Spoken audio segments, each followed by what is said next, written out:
शान्तिः हरिः ओं तत्सत् ஸ்ரீராமகிருஷ்ணார்ப்பணமஸ்து. இவ்விழாவின் அடுத்த நிகழ்வாக இருளகற்றி உலகை காக்கும் தீபத்தினை ஏற்றும் நிகழ்விற்கு ஸ்ரீ ராமகிருஷ்ண மடத்தின் தலைவர் அத்தியக்ஷா தவத்திரு சுவாமி சத்ய ஞானானந்தஜி மகராஜ் அவர்களையும் சுவாமி தர்மாத்மானந்தஜி மகராஜ் அவர்களையும் நமது இல்லத்தின் செயலர் சுவாமி தர்மிஸ்தானந்தஜி மகராஜ் அவர்களையும் மாணவர்களிடையே உபன்யாச சொற்பொழிவு ஆற்ற இருக்கும் கருத்துக்கடல் ஸ்ரீமான் அக்காரகனி உவே ஸ்ரீநிதி சுவாமிகள் அவர்களையும் தீபம் ஏற்றி விழாவினை தொடங்கி வைக்குமாறு அன்புடன் கேட்டுக்கொள்கிறோம்.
நன்றி மகராஜ். நவராத்திரி என்றால் 9 இரவு என்று பொருள் உண்டு. நவ என்றால் 9 என்றும் புதுமை என்றும் அர்த்தம் உண்டு. 9 ராத்திரிகள் அம்பிகையை வழிபடக்கூடிய உன்னதமான விழாதான் இந்த நவராத்திரி திருவிழா. அம்பாள் மகிஷாசூரனை வதம் செய்வதற்காக இந்த 9 நாட்கள் தவம் நோற்ற காலம்தான் இந்த நவராத்திரி. முப்பெரும் தேவியர்களான கலைமகள், அலைமகள், மலைமகள் இந்த 3 தேவியரும் ஒரு ரூபமாக வந்து மகிஷாசூரனை வதம் செய்த திருவிழாதான் இந்த நவராத்திரி திருவிழா. இவ்விழாவிற்கு அனைவரையும் வருக வருக என வரவேற்கிறோம். வந்தோரை வரவேற்பது நம் இல்லத்திற்கும் உள்ளத்திற்கும் மகிழ்ச்சி தரும். அவ்வரவேற்புரினை வழங்க நமது இல்லத்தின் முன்னாள் மாணவரும் நிர்வாக குழு உறுப்பினருமான திரு என் வேணுகோபாலன் ஐயா அவர்களை அன்புடன் அழைக்கிறோம். குரு பிரம்மா குரு விஷ்ணு குரு தேவோ மகேஸ்வரः குரு சாட்சாத் பரம் பிரம்ம தஸ்மை ஸ்ரீ குருவே நமஹ. அனைவருக்கும் என் காலை வணக்கங்கள். இங்கு வருகை தந்துள்ள அனைவருக்கும் என் காலை வணக்கங்கள். நம் இல்லத்தில் இந்த வருடத்திற்கான நவராத்திரி உற்சவம் வழக்கம்போல் விமர்சையாக பத்மபூஷன் டாக்டர் நல்லி குப்புசாமி செட்டியார் அவருடைய முழு ஆதரவுடன் நடைபெற உள்ளது. இன்று இந்த வைபவத்தை தொடங்கி வைக்க உள்ள ஸ்ரீமத் சத்யஞானந்த மகாராஜ் அவர்களை அன்புடன் வரவேற்கிறேன்.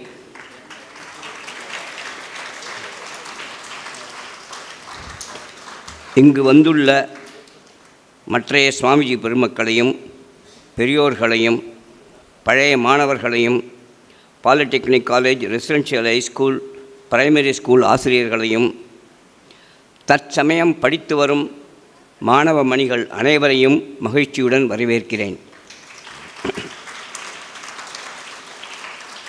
சுவாமி சத்யஞானந்த மகாராஜ் அவர்கள் எளிமையே உருவானவர். நம் இல்லத்தை 15 வருடங்கள் திறம்பட நிர்வகித்து வந்த பெருமை அவருக்கு உண்டு. இன்றைய நவராத்திரி விழாவை அவர் தொடங்கி வைப்பது சால பொருத்தமே ஆகும். To put it short, he is loved by others beyond words and missed beyond measure. இன்று முதல் 5 நாட்களுக்கு ராமாயண மகாத்மியம் என்ற தலைப்பில் உபன்யாசம் செய்ய உள்ளவர் ஸ்ரீமான் அக்காரக்கணி ஸ்ரீநிதி சுவாமிகள்.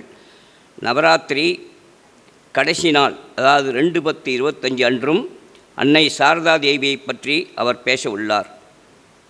அவர் நன்கு படித்தவர், சிறந்த பேச்சாளர், மாணவர்களுக்கு ஏற்ப விஷயங்களை எடுத்துச் சொல்வதில் வல்லுனர். இல்லத்தில் பலவித தலைப்புகளில் சிறப்பாக உபன்யாசம் செய்துள்ளார். இந்த பாஸ்ட் அவர் இந்த வருடம் எடுத்துக்கொண்டுள்ள தலைப்பு ராமாயண மகாத்மியம். மனிதனை உயர்த்த நாராயணனே மனிதனாக அவதரித்த அவதாரம்.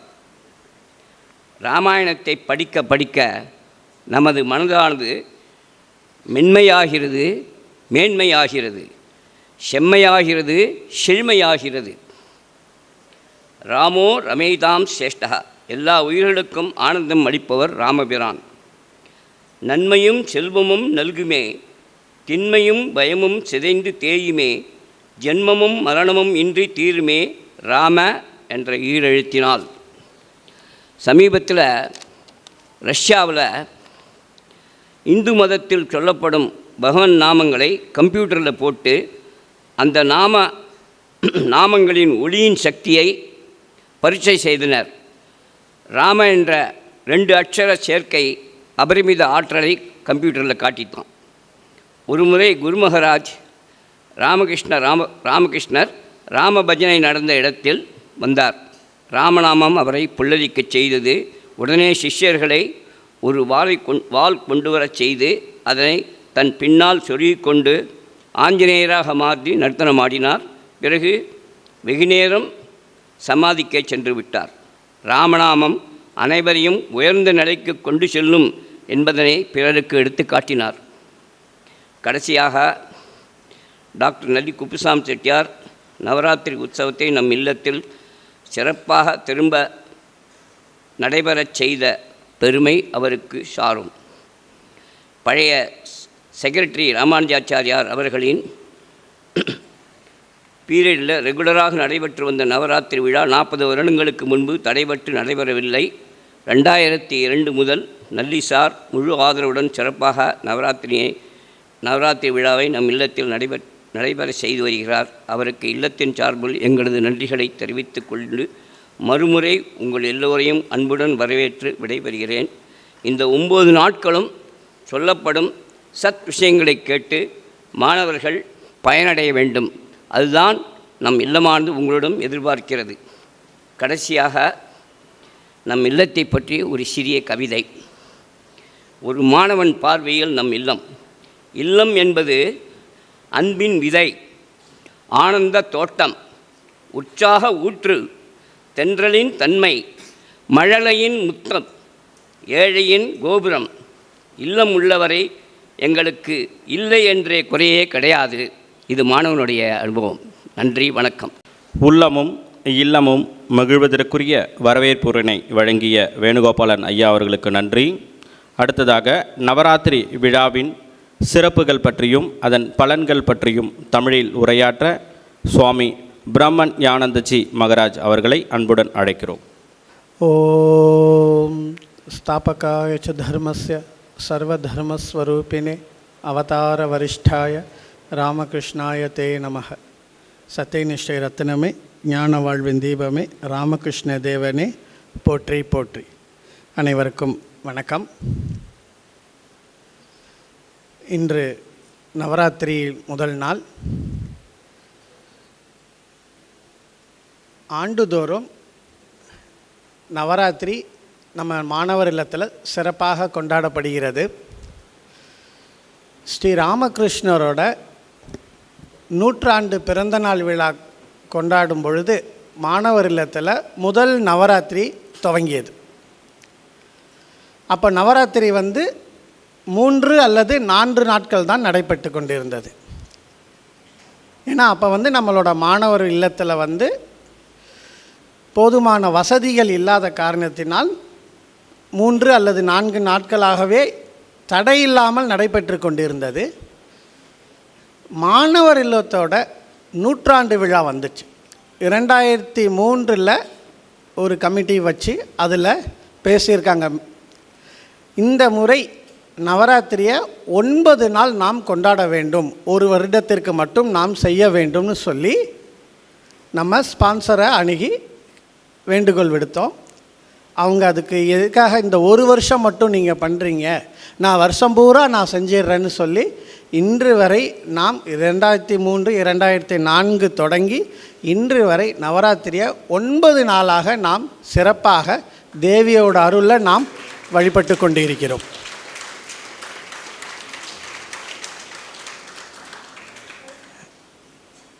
ஒவ்வொரு வருஷமும் 4 நவராத்திரிகள் உள்ளது. எப்படி 4 காலங்கள் உள்ளதோ அதே போல் 4 நவராத்திரிகள் உள்ளது. அதாவது வசந்த காலம், கிரீஷ்ம காலம், வருஷ காலம், ஷாரத் காலம்னு 4 காலங்கள் சொல்லுவாங்க. இந்த காலத்திலையும் ஒவ்வொரு நவராத்திரி இருக்குது. நாம் இப்போ கொண்டாடி கொண்டு இருக்கிற காலம் ஷரத் காலம். இந்த நவராத்திரியை மகா நவராத்திரின்னு சொல்லுவாங்க. இந்த நவராத்திரி ஏன்னா இந்த நவராத்திரியில் சக்தியோட வெளிப்பாடு அதிகமாக இருக்கும். அந்த சக்தியோட அருளை நாம் பெற வேண்டும். அதற்காக இந்த 9 நாளும் நாம் பாரத தேசம் எங்கும் பல்வேறு வகையில் இந்த நவராத்திரியை கொண்டாடிக்கிட்டு இருக்கிறாங்க. பல பெயர்களில் தசராகவோ அல்லது துர்கா பூஜையாகவோ, கன்னியா பூஜையாகவோ, தாண்டியாகவோ, தென்னகத்தில் சரஸ்வதி வித்யாரம்பாவோ, இது மாதிரி பல பெயர்களில் இதே தேவியை பல பெயர்களால் பல உருவங்களில் நாம் வழிபட்டு கொண்டிருக்கிறோம். அபிராமி பட்டர் அப்படின்ட்டு ஒரு மகான் இருந்தார், தேவியின் உபாசகர். அவர் அபிராமி அந்தாத்தின்னு சொல்லி 100 பாடல்கள் தொகுத்தார். அதை பாடலில் முதல் வரி, உதிக்கின்ற செங்கதிர் உச்சி திலகம். உதிக்கின்ற செங்கதிர், இப்போ சூரிய ஒளி உதிக்கும்போது மெதுவாக இருக்கும், ஆனால் அதே உச்சி வெயிலில் வரும்பொழுது ரொம்ப கோரமாக இருக்கும், நம்மளால் பார்க்க முடியாது. அதனால் தேவியோட முகம் எப்படி இருக்குன்னா, சூரிய ஒளி செங்கதிராக இருக்குமா, டைரெக்டாக நம்மளாலே பார்க்க முடியுமா, அந்த அளவுக்கு அழகாக இருக்குமா தேவி. அப்போது அந்த சூரியனோட ஒளி ஆரம்ப பீரியடில் குழந்த மாதிரி இருக்குமா, எதுவுமே நம்மளை பண்ணாது. ஆனால் அதே உச்சி வெயில் வரும்பொழுது நம்மளால் சூரிய கதிரில் போய் நடக்கவே முடியாது, நிழல் தேடி நம்ம நடந்து போவோம். அப்போது உதிக்கின்ற செங்கதிர், அந்த உதிக்கும் பொழுது அந்த கதிர் எவ்வளோ மென்மையாக இருக்குதோ, எவ்வளோ அழகாக இருக்கிறோ, அதுபோல் தேவியோட முகபாவனையை முதிக்கொண்டு அவ்வளோ ரசித்து தேவி உபாசகர்கள் தேவி மேலே பல பெயர்கள் கொண்டு இந்த பாரத தேசம் எங்கும் சொல்லிக்கொண்டு வருகிறார்கள். குறிப்பாக நம்ம ராமகிருஷ்ண இயக்கத்தில் சாரதா தேவியார் அவர்களை நாம் தேவியாக வழிபட்டு வருகிறோம். முதலாக பகவான் ஸ்ரீ ராமகிருஷ்ணர் சாரதா தேவியை சாக்ஷாத் பராசக்தியாகவே பாவித்து பூஜை செய்தார். இன்று வரை நம்முடைய சங்கத்துக்கு சாரதானை சங்க ஜனனியாக பாவித்து நம் அனைவருக்கும் அடைக்கலமாக இருக்கிறார். மகேந்திரகுப்தர் ஸ்ரீராமகிருஷ்ண அமுதமொழிகளை ஏற்றியவர். ஸ்ரீராமகிருஷ்ணர் சொன்னது அத்தனையும் அவர் உட்காந்து வீட்டில் உட்காந்து தியானம் செய்து எல்லாத்தையும் எழுதினார். அப்போ ஒரு நாள் உரையாடலில் உருவ வழிபாடு அருவ வழிபாடு பற்றி பேசிக்கிட்டு இருந்தாங்க. இப்போ மகேந்திரகுப்தர் உடனே ஒரு வார்த்தை சொல்லுவார், களிமண் உருவமா அப்படின்னு சொல்லிடுவார். ஸ்ரீராமகிருஷ்ணன் உடனே சொல்லுவார், இப்போ இது எல்லாமே ஒரு பொழுதுபோக்காக ஆயிடுச்சு எல்லா மக்களுக்கும் இந்த மாதிரி பேசுகிறது அப்படின்னு சொல்லுவார். தேவி என்ன களிமண்ணா? பிரத்யக்ஷமாக இருக்கிறவள், உயிர் வடிவானவள், உணர்வு வடிவானவள் அப்படின்னு சொல்லிட்டு எப்போ நம்ம சரணடைகிறோமோ அப்போ தான் தேவியின் அருள் கிடைக்கும் அப்படின்னு சொல்லுவார். இந்த உலகத்தை யார் படைத்தாரோ, யார் சூரியன் சந்திரன் மனிதர்கள் ஏனைய உயிரினங்கள் அனைத்தையும் படைத்தாலோ, உயிரினங்கள் உணவிற்கு வழிவகை செய்து வைத்தாரோ, அவற்றை வளர்த்து காக்க தாய் தந்தரையும் படைத்தாரோ, அந்த தாய் தந்தரிடமிருந்து மக்கள் பாசத்தையும் வைத்தாரோ, அவரே நமக்கு அனைத்தையும் புரிய வைப்பாள். அப்புறம் மீண்டும் சொல்கிறார், நமக்கு தேவை என்றால், அதாவது புரிய வைக்க வேண்டும் என்ற தேவை இருந்தால் தேவியே நமக்கு புரிய வைப்பாள். நீங்கள் முழுமையாக நாம் அன்னையிடம் சரணடைஞ்சோம்னா, நீ மண்ணுக்கு தான் நீ பூஜை செய்கிறன்னு தெரிஞ்சால் கூட தேவி என்ன செய்வாள்னா, அவன் எனக்கு தான் பூஜை செய்கிறான் அப்படின்னு சொல்லி அதையும் அன்போடு தேவி ஏற்றுக்கொள்வாள் அப்படின்னு ஸ்ரீராமகிருஷ்ணர் சொல்லுவார். ஏன்னா தேவியோட அருள் என்றைக்கும் நம்ம எல்லாருக்கும் கிடச்சிக்கிட்டு இருக்குது. இந்த மாணவர் இல்லத்தில் நாம் தினமும் தேவியை ஆராதனை செய்து கொண்டு இருக்கிறோம். நமக்கு இருக்கிற அந்த தேவியோட அருளை நாம் இந்த நவராத்திரியில் சிறப்பித்து பக்தி பூர்வமாக அன்புடன் நாம் தினமும் இந்த 9 நாள் முன்னிட்டு நாம் சிறப்பாக தேவியை பணிந்து வணங்கி அனைவரும் தேவி அருளை பிரார்த்தித்து அவளை சரண் புகுவோம். ஓம் சாந்தி சாந்தி சாந்தி. ஹரி ஓம் தத் சத். நன்றி மகராஜ். அடுத்த நிகழ்வாக நவராத்திரி விழாவின் சிறப்புகள் பற்றியும் அதன் பலன்கள் பற்றியும், மேலும் a palace for the poor, ஏழைகளின் அரண்மனை என்ற புத்தகத்தின் அறிமுக உரையினை ஆங்கிலத்தில் உரையாற்ற சுவாமி ராமகிருபானந்தஜி மகராஜ் அவர்களை அன்புடன் அழைக்கிறோம். ஓம் நமோ பகவதே ராமகிருஷ்ணாய. Let me begin with the prayer to the Divine Mother.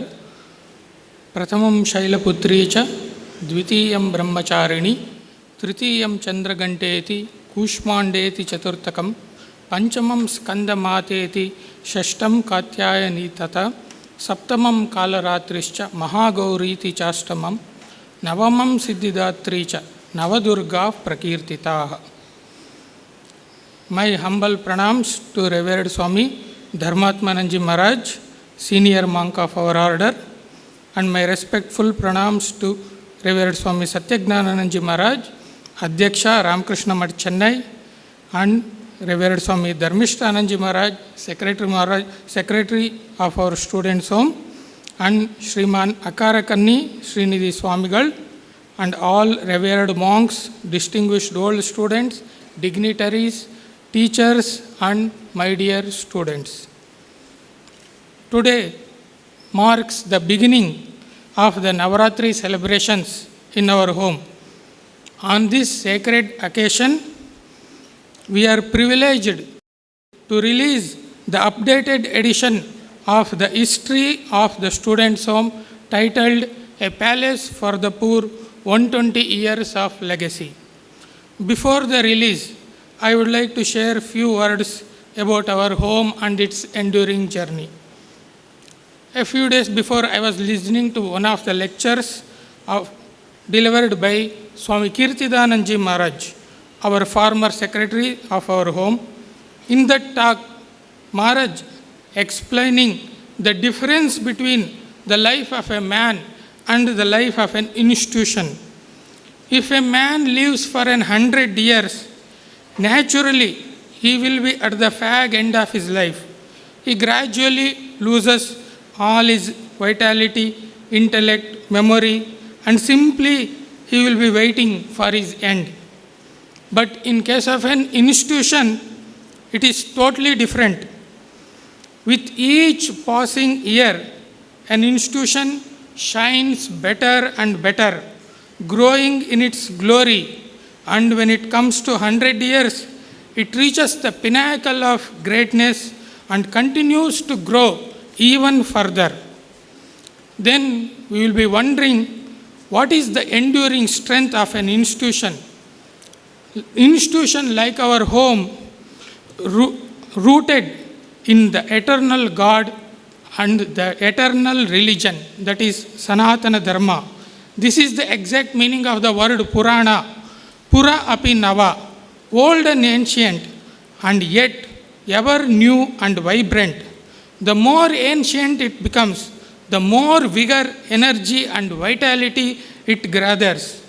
A senior monk of our order has rightly said that this institution is not merely made of brick and mortar, or nor defined by the modern or sophisticated infrastructure. What truly sustains is purity, austerity, and unselfishness. This is what Bhagavan Sri Krishna said in the Gita. Yajna dana tapah karma natyajyang karyameva tatu yajno danan tapaschaiva pavanani manishinam. These noble qualities are our real sustaining power. Swami Vivekananda also emphasized this, as unselfishness is God. As we celebrate 120 glorious years of this home, let us remember this: the longevity and vitality of this institution rests upon the spiritual ideals and unselfish service grounded in Sanatana Dharma. Now coming to our Navaratri celebration, on this sacred occasion, let me speak few words about the Divine Mother and Sanatana Dharma. In Durga Saptashati, Sri Sri Chandi, there is chapter Narayana Stuti. In that there is a hymn. Every day in the evening prayer, we are singing that hymn. Shrushti Sthiti Vinashanam Shakti Bhute Sanatani Gunashraye Gunamaye Narayani Namostute. Here two words I want to draw your attention. Sanatani. Here Divine Mother is called Sanatani. This Sanatani is the power of our religion, Sanatana Dharma. Divine Mother has feminine principle, a eternal power behind creation, preservation, and dissolution. In the next hymn itself, this Divine Mother is called Narayani, the dynamic power of Narayana, also referred as Yogamaya and Maya Shakti. There are many hymns talks about this Vishnu Maya. Ya Devi Sarvabhuteshu Vishnu Mayeti Shabdita Tvam Vaishnavi Shakti Rananta Virya.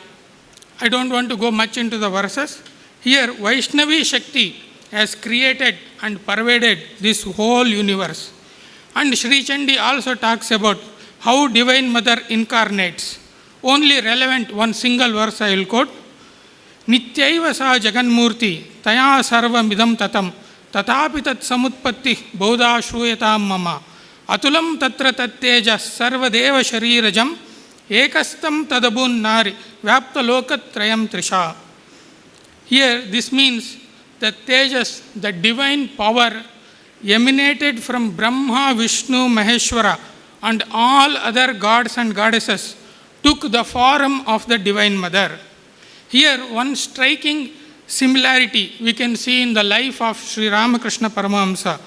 While doing his sadhana, it is recorded, all the gods and goddesses entered Sri Ramakrishna's body and merged, manifesting the unity of all the divine forces in him. This shows the Divine Mother herself again incarnated in this age as Sri Ramakrishna to revive our eternal religion, the Sanatana Dharma. Swami Vivekananda very beautifully explains, he emphasizes the unification of India is the unification of all its scattered spiritual forces. Dear friends, this is not the time to fight over supremacy over ourselves, neither to assert one philosophy over other, nor one form of God over another, or one language over the other. Let us not divide our country and never try to limit the infinite nature of God. This is the time to unite our nation in the name of our eternal religion, the Sanatana Dharma, in the name of our scriptures, the Vedas, in the name of the Divine Mother, either you call it Narayana or Narayani, without compromising our unique features. So, unity in diversity is our watchwords.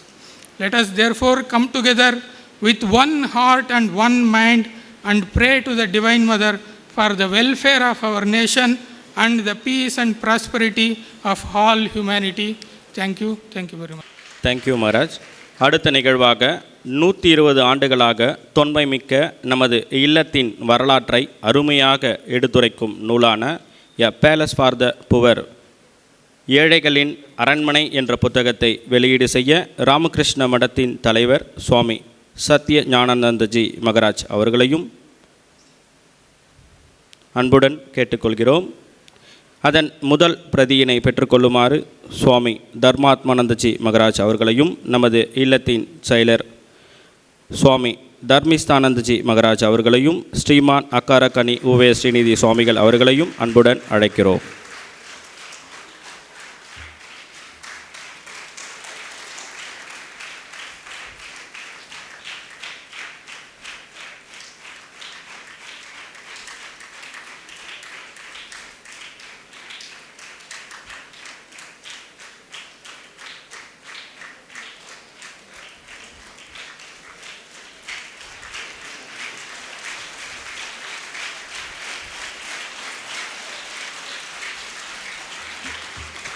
நன்றி மகாராஜ். அடுத்த நிகழ்வாக நவராத்திரி விழாவின் தொடக்க உரையினை வழங்க நமது சிறப்பு விருந்தினர் ஸ்ரீ ராமகிருஷ்ண மடத்தின் தலைவர் அத்தியக்ஷா தவத்திரு சுவாமி சத்ய ஞானானந்தஜி மகராஜ் அவர்களை அன்புடன் அழைக்கிறோம். பகவான் ஸ்ரீராமகிருஷ்ணருக்கும் அன்னை சாரதா தேவிக்கும் சுவாமி விவேகானந்தருக்கும் என்னுடைய சாஷ்டாங்க நமஸ்காரங்களை தெரிவித்துக்கொண்டு, இங்கு மேடையில் அமர்ந்திருக்கும் மூத்த துறவி தவத்திரு தர்மாத்மானந்தி மகாராஜ் அவர்களுக்கும், என்னை இந்த நவராத்திரி தொடக்க விழாவிற்கு அழைத்த மாணவர் இல்லத்தின் செயலாளர் சுவாமி தர்மிஷ்டானந்தி மகாராஜ் அவர்களுக்கும், நமக்கெல்லாம் வருடா வருடம் நவராத்திரி அன்று தொடர் சொற்பொழிவுகளை தொடர்ந்து சில வருடங்களாக நமக்கு கொடுத்து கொண்டிருக்கும் அக்காரக்கனி திரு உவே ஸ்ரீநிதி சுவாமிகள் ஐயா அவர்களுக்கும் என்னுடைய வணக்கங்கள். இந்த மாணவர் இல்லத்தில் நடக்கிற மிகப்பெரிய நிகழ்ச்சி வருட வருடம் எதுன்னா இந்த நவராத்திரி தான். ஏன்னா மற்ற நிகழ்ச்சியெல்லாம் ஒரு நாளில் ஒரு வேளையில் முடிஞ்சிடும். சில நிகழ்ச்சிகள் ஒரு நாள் பூரா இருக்கும். ஆனால் இந்த நவராத்திரி மாத்திரம் 9 நாள் நாம் மிக சிறப்பாக கொண்டாடுகிறோம். நம்ம ராமகிருஷ்ண விவேகானந்தர் இயக்கத்தில் இந்தியாவிலேயே 250 மடங்கள் மிஷன் சென்டர்ஸ் இருக்குது. எந்த இடத்துலையும் இந்த மாதிரி 9 நாள் விதவிதமாக கொண்டாடுறது எனக்கு தெரிஞ்சு இல்லைன்னு நினைக்கிறேன். ஸோ அந்த விதத்தில் நம்ம மாணவர் இல்லம்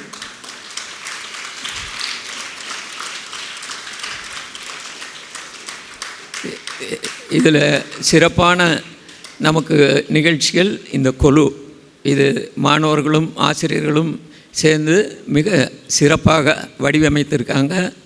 அண்டு இப்போ புதுசாக 2-3 வருஷமாக இந்த டிராயிங், இந்த வரைபடம் வந்து அம்பாள் வரைபடம் வரைந்து அதுக்கு நம்ம பழைய மாணவர் ஒருத்தர் உதவி பண்ணுறாருன்னு நினைக்கிறேன். மாணவர்களே வரைஞ்சி அம்பாள் இங்கே எடுத்துகிட்டு வந்திருக்காங்க. ரொம்ப அற்புதமாக இருக்குது. இதெல்லாம் பார்க்குறதுக்கு கண்கொள்ளா காட்சி. இந்த பக்கம் பார்த்தா கதை சொல்லும் பொம்மை. நம்ம பிரைமரி ஸ்கூல் எப்பயுமே தனித்துவம் வாய்ந்த சில படைப்புகளை வருஷம் கொடுப்பாங்க. இந்த வருஷமும் அந்த கதை சொல்லும் பொம்மை ரொம்ப நல்லா இருக்குது. அந்த பொம்மைகளை நமக்கு கதை சொல்லுது. அங்கே இருக்கிற பொம்மைகளும் கதை சொல்லுது, இங்கே இருக்கிற பொம்மைகளும் கதை சொல்லுது. நம்ம அந்த கதைகளை என்ன கதைகள் அவங்க பொறுக்கி எடுத்து தான் கொடுத்துருக்குறாங்க. நீங்கள் அது மனசில் வாங்கிக்கணும், மனசில் வாங்கி வாழ்க்கையில் கடைப்பிடிக்கணும். நீங்கள் பாலிடெக்னிக் ஹைஸ்கூலில் படிக்கிறதெல்லாம் சாப்பாட்டுக்கு அந்த கல்வி, இங்கே கொடுக்கறது உங்கள் விஷயங்கள். இந்த ஐயா அப்போது பிரவச்சனம் பண்ணுவார், மாலையில் நடக்கக்கூடிய இயல், இசை, நாடகம், இது மூன்றுமே உங்களுக்கு வாழ்க்கை கல்வி. நீங்கள் வயசானதுக்கப்புறமும் இதை நீங்கள் நினச்சி பார்க்கணும், அதை கடைப்பிடிக்கணும். ஸோ அந்த மாதிரி நிகழ்வுகள் தான் இந்த 9 நாளும் நடக்குது. எந்த கல்லூரியோ இல்லை பள்ளிகள்லையோ இந்த அளவுக்கு சிறப்பாக ஒரு ஆன்மீக அந்த சூழ்நிலையோடு நடக்குதான்னு தெரியல. உங்களுக்கு அந்த மிகப்பெரிய வாய்ப்பு. இப்போது ஒரு 2 நாள் முன்னால் ஒரு பழைய மாணவர் எனக்கு ஃபோட்டோ அனுப்பிச்சிருந்தார். அவர் வீட்டிலே இதே மாதிரியே கொலு வச்சுருக்கார். நான் ஹோம்லேருந்து வந்ததுலேருந்து எங்கள் வீட்டில் நான் இந்த மாதிரி கொலு வச்சிக்கிட்டு இருக்கேன் அப்படின்னார். ஸோ இந்த கலாச்சாரம் எப்படி பரவுது பார். நம்மளும் நிறைய வீடுங்களில் இந்த மாதிரி கொலு வைக்கிற பழக்கம் இல்லை. ஸோ இங்கேருந்து போகிற மாணவர் இந்த செயல்முறையையும் எடுத்துகிட்டு போகிறாங்க. உங்கள் வாழ்க்கையில் அதை கடைப்பிடிக்கணும். இப்போது நம்ம கொஞ்சம் நேரத்தில் ஐயா அவர்கள் ராமாயண சிந்தனைகளை நமக்கு கொடுக்க போகிறாங்க. இதில் ஒரு தடவை நம்ம இப்போது தவத்திரு பிரசிடென்ட் மகாராஜ் கௌதமானி மகாராஜ் இதே மாதிரி தொடக்க விழாவுக்கு ஒரு தடவை வந்தப்போ சொன்னார். அவருக்கு அப்போ 94 வயசு இருந்திருக்கும். அவர் சின்ன வயசுலேருந்தே நான் இந்த ராமாயணம் கேட்டுக்கிட்டு இருக்கேன், ஒவ்வொரு தடவை கேட்கும்போதும் எனக்கு புதுசாக தான் இருக்குது அப்படின்னு சொன்னார். அப்போது அந்த ராமாயணத்தினுடைய பெருமையை பார்த்துக்கோங்க. கதை அதே தான், ஆனால் நமக்கு ஒவ்வொரு தடவை கேட்கும்போதும் அது புதுசாக இருக்கும். காரணம், நம்ம மனசு எந்த அளவுக்கு சுத்தமாகுதோ அந்த மாதிரி தான் அந்த ராமாயணம் நம்ம மனசுலேயும் உயிர்லேயும் பதியும். ஸோ அதனால் நீங்கள் இன்றைக்கி இந்த 9 நாள் நடக்கக்கூடிய நிகழ்ச்சிகள் எல்லாத்துலேயும் நல்ல மனசில் உள்வாங்கிக்கணும். அதை வாங்கி உங்கள் வாழ்க்கையில் ரொம்ப சிறப்பாக கண்டிப்பாக வருவீங்க. அது உங்கள் முயற்சி இருந்ததுன்னா இன்னும் சிறப்பாக வரலாம். நமக்கு முக்கியமாக இதில் 2 நாள் நிகழ்ச்சி சரஸ்வதி பூஜையும் ஆயுத பூஜையும் இருக்குது.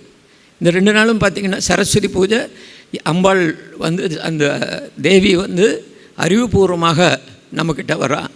அந்த ஆயுத பூஜைங்கிறது சக்தி, உலகத்தில் இருக்கிற எல்லா சக்தியும் அந்த அம்பாளினுடைய வடிவம்தான். ஸோ ஆகையினால் இந்த 2மே உங்களுக்கு ரொம்ப தேவை.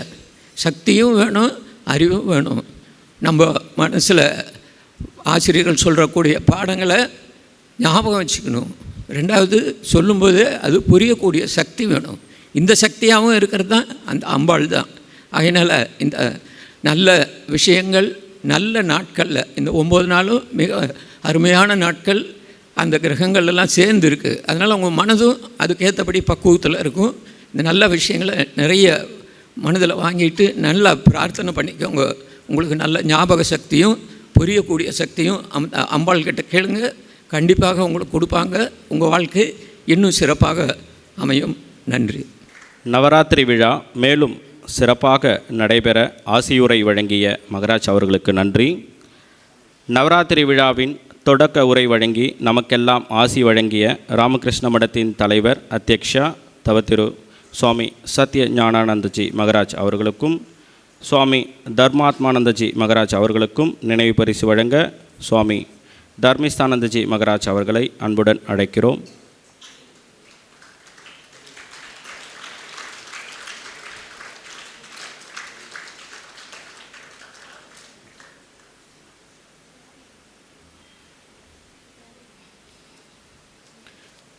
அடுத்ததாக கருத்துக்கடல் ஸ்ரீமான் அக்காரக்கணி உவே ஸ்ரீநிதி சுவாமிகள் அவர்களுக்கு மாலை அணிவித்து மரியாதை செய்ய நமது உறைவிட உயர்நிலைப் பள்ளி மாணவன் செல்வன் தங்கமணி என்ற மாணவனை அன்புடன் அழைக்கிறோம்.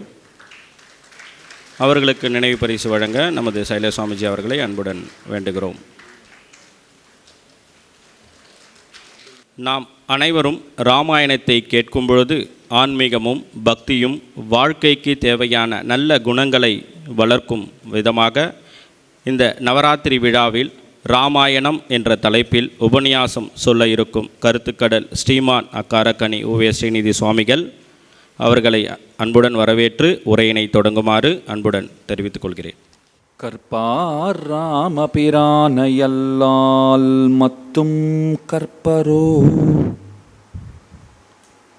புற்பாமுதலா புல்லெரும்பாதி ஒன்றின்றியே நற்பால் அயோத்தியில் வாழும் சராச்சரம் முற்றவும் நற்பாலுக்குய்த்தனன் நான் முகனார் பெத்த நாட்டுளே வேதவேத்யே பரே பும்சி ஜாதே தசரதாத்மஜே வேதः பிராச்சேதசாதாசீத்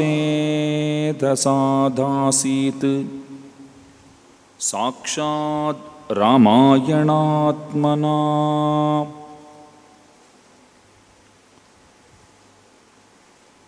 கூடியிருக்கிற அனைவருக்கும் என்னுடைய பணிவான வணக்கங்களை முதற்கண் சொல்லிக்கொள்கிறேன். இந்த சமுதாயத்தினுடைய முன்னேற்றத்திற்காக, ஆன்மீக வளர்ச்சிக்காக தங்களுடைய வாழ்க்கையையே அர்ப்பணித்திருக்கும் அவர்களான துறவிகள் பலர் இவ்விடத்திலே குழுமி இருக்கின்றனர். அன்னவர்களுக்கு நம்முடைய அன்பு கலந்த பிரணாமங்கள் உரித்தாகுக. வருடா வருடம் நவராத்திரி மகோத்சவம் நம்முடைய மாணவர் இல்லத்திலே சீரும் சிறப்புமாக கொண்டாடப்பட்டு வருகின்றமை நாம் அனைவரும் அறிந்ததே. அடியேன் போகிற இடமெல்லாம் இந்த நவராத்திரி உற்சவத்தை பற்றி, முக்கியமாக மாணவர் இல்லத்தை பற்றி அவசியமாக பேசுவது உண்டு. ஏன்னா நாடெங்கிலும் பற்பல விடங்களுக்கு நாம் சென்று பேசினாலும் பேசுகிற நமக்கு மன நிறைவை தருகிற ஒற்றை இடம் என்று நிச்சயமாக இந்த மாணவர் இல்லத்தை குறிப்பிடலாம்.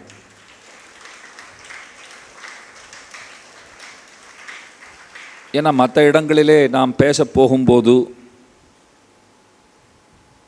பெரும்பாலும் வயதானவர்கள்தான் அங்கே அமர்ந்திருப்பார்கள்.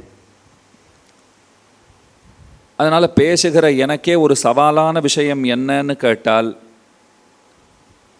குழந்தைகளுக்கு சொல்ல வேண்டும், பெரியவர்களுக்கும் குழந்தைகளுக்கும் இருக்கிற வேறுபாடு என்னன்னா, பெரியவர்கள் பேச்சு நன்றாக இல்லை, சுமாராக இருந்ததுன்னு சொன்னாலும் ஓஹோன்னு இருந்ததுன்னு கொண்டாடிவிட்டு போய்விடுவார்கள். ஆனால் குழந்தைகள் இருக்கிறார்கள் பாருங்கள், தங்கள் முகக்குறிப்பாலேயே அது தங்களுக்கு புரிந்தாற்போலே இருக்கிறதா, பிடித்திருக்கிறதா, இல்லை போர் அடிக்கிறதா, இது அத்தனையும் தங்களுடைய முகக்குறிப்பாலேயே உணர்த்த வல்லவர்கள்.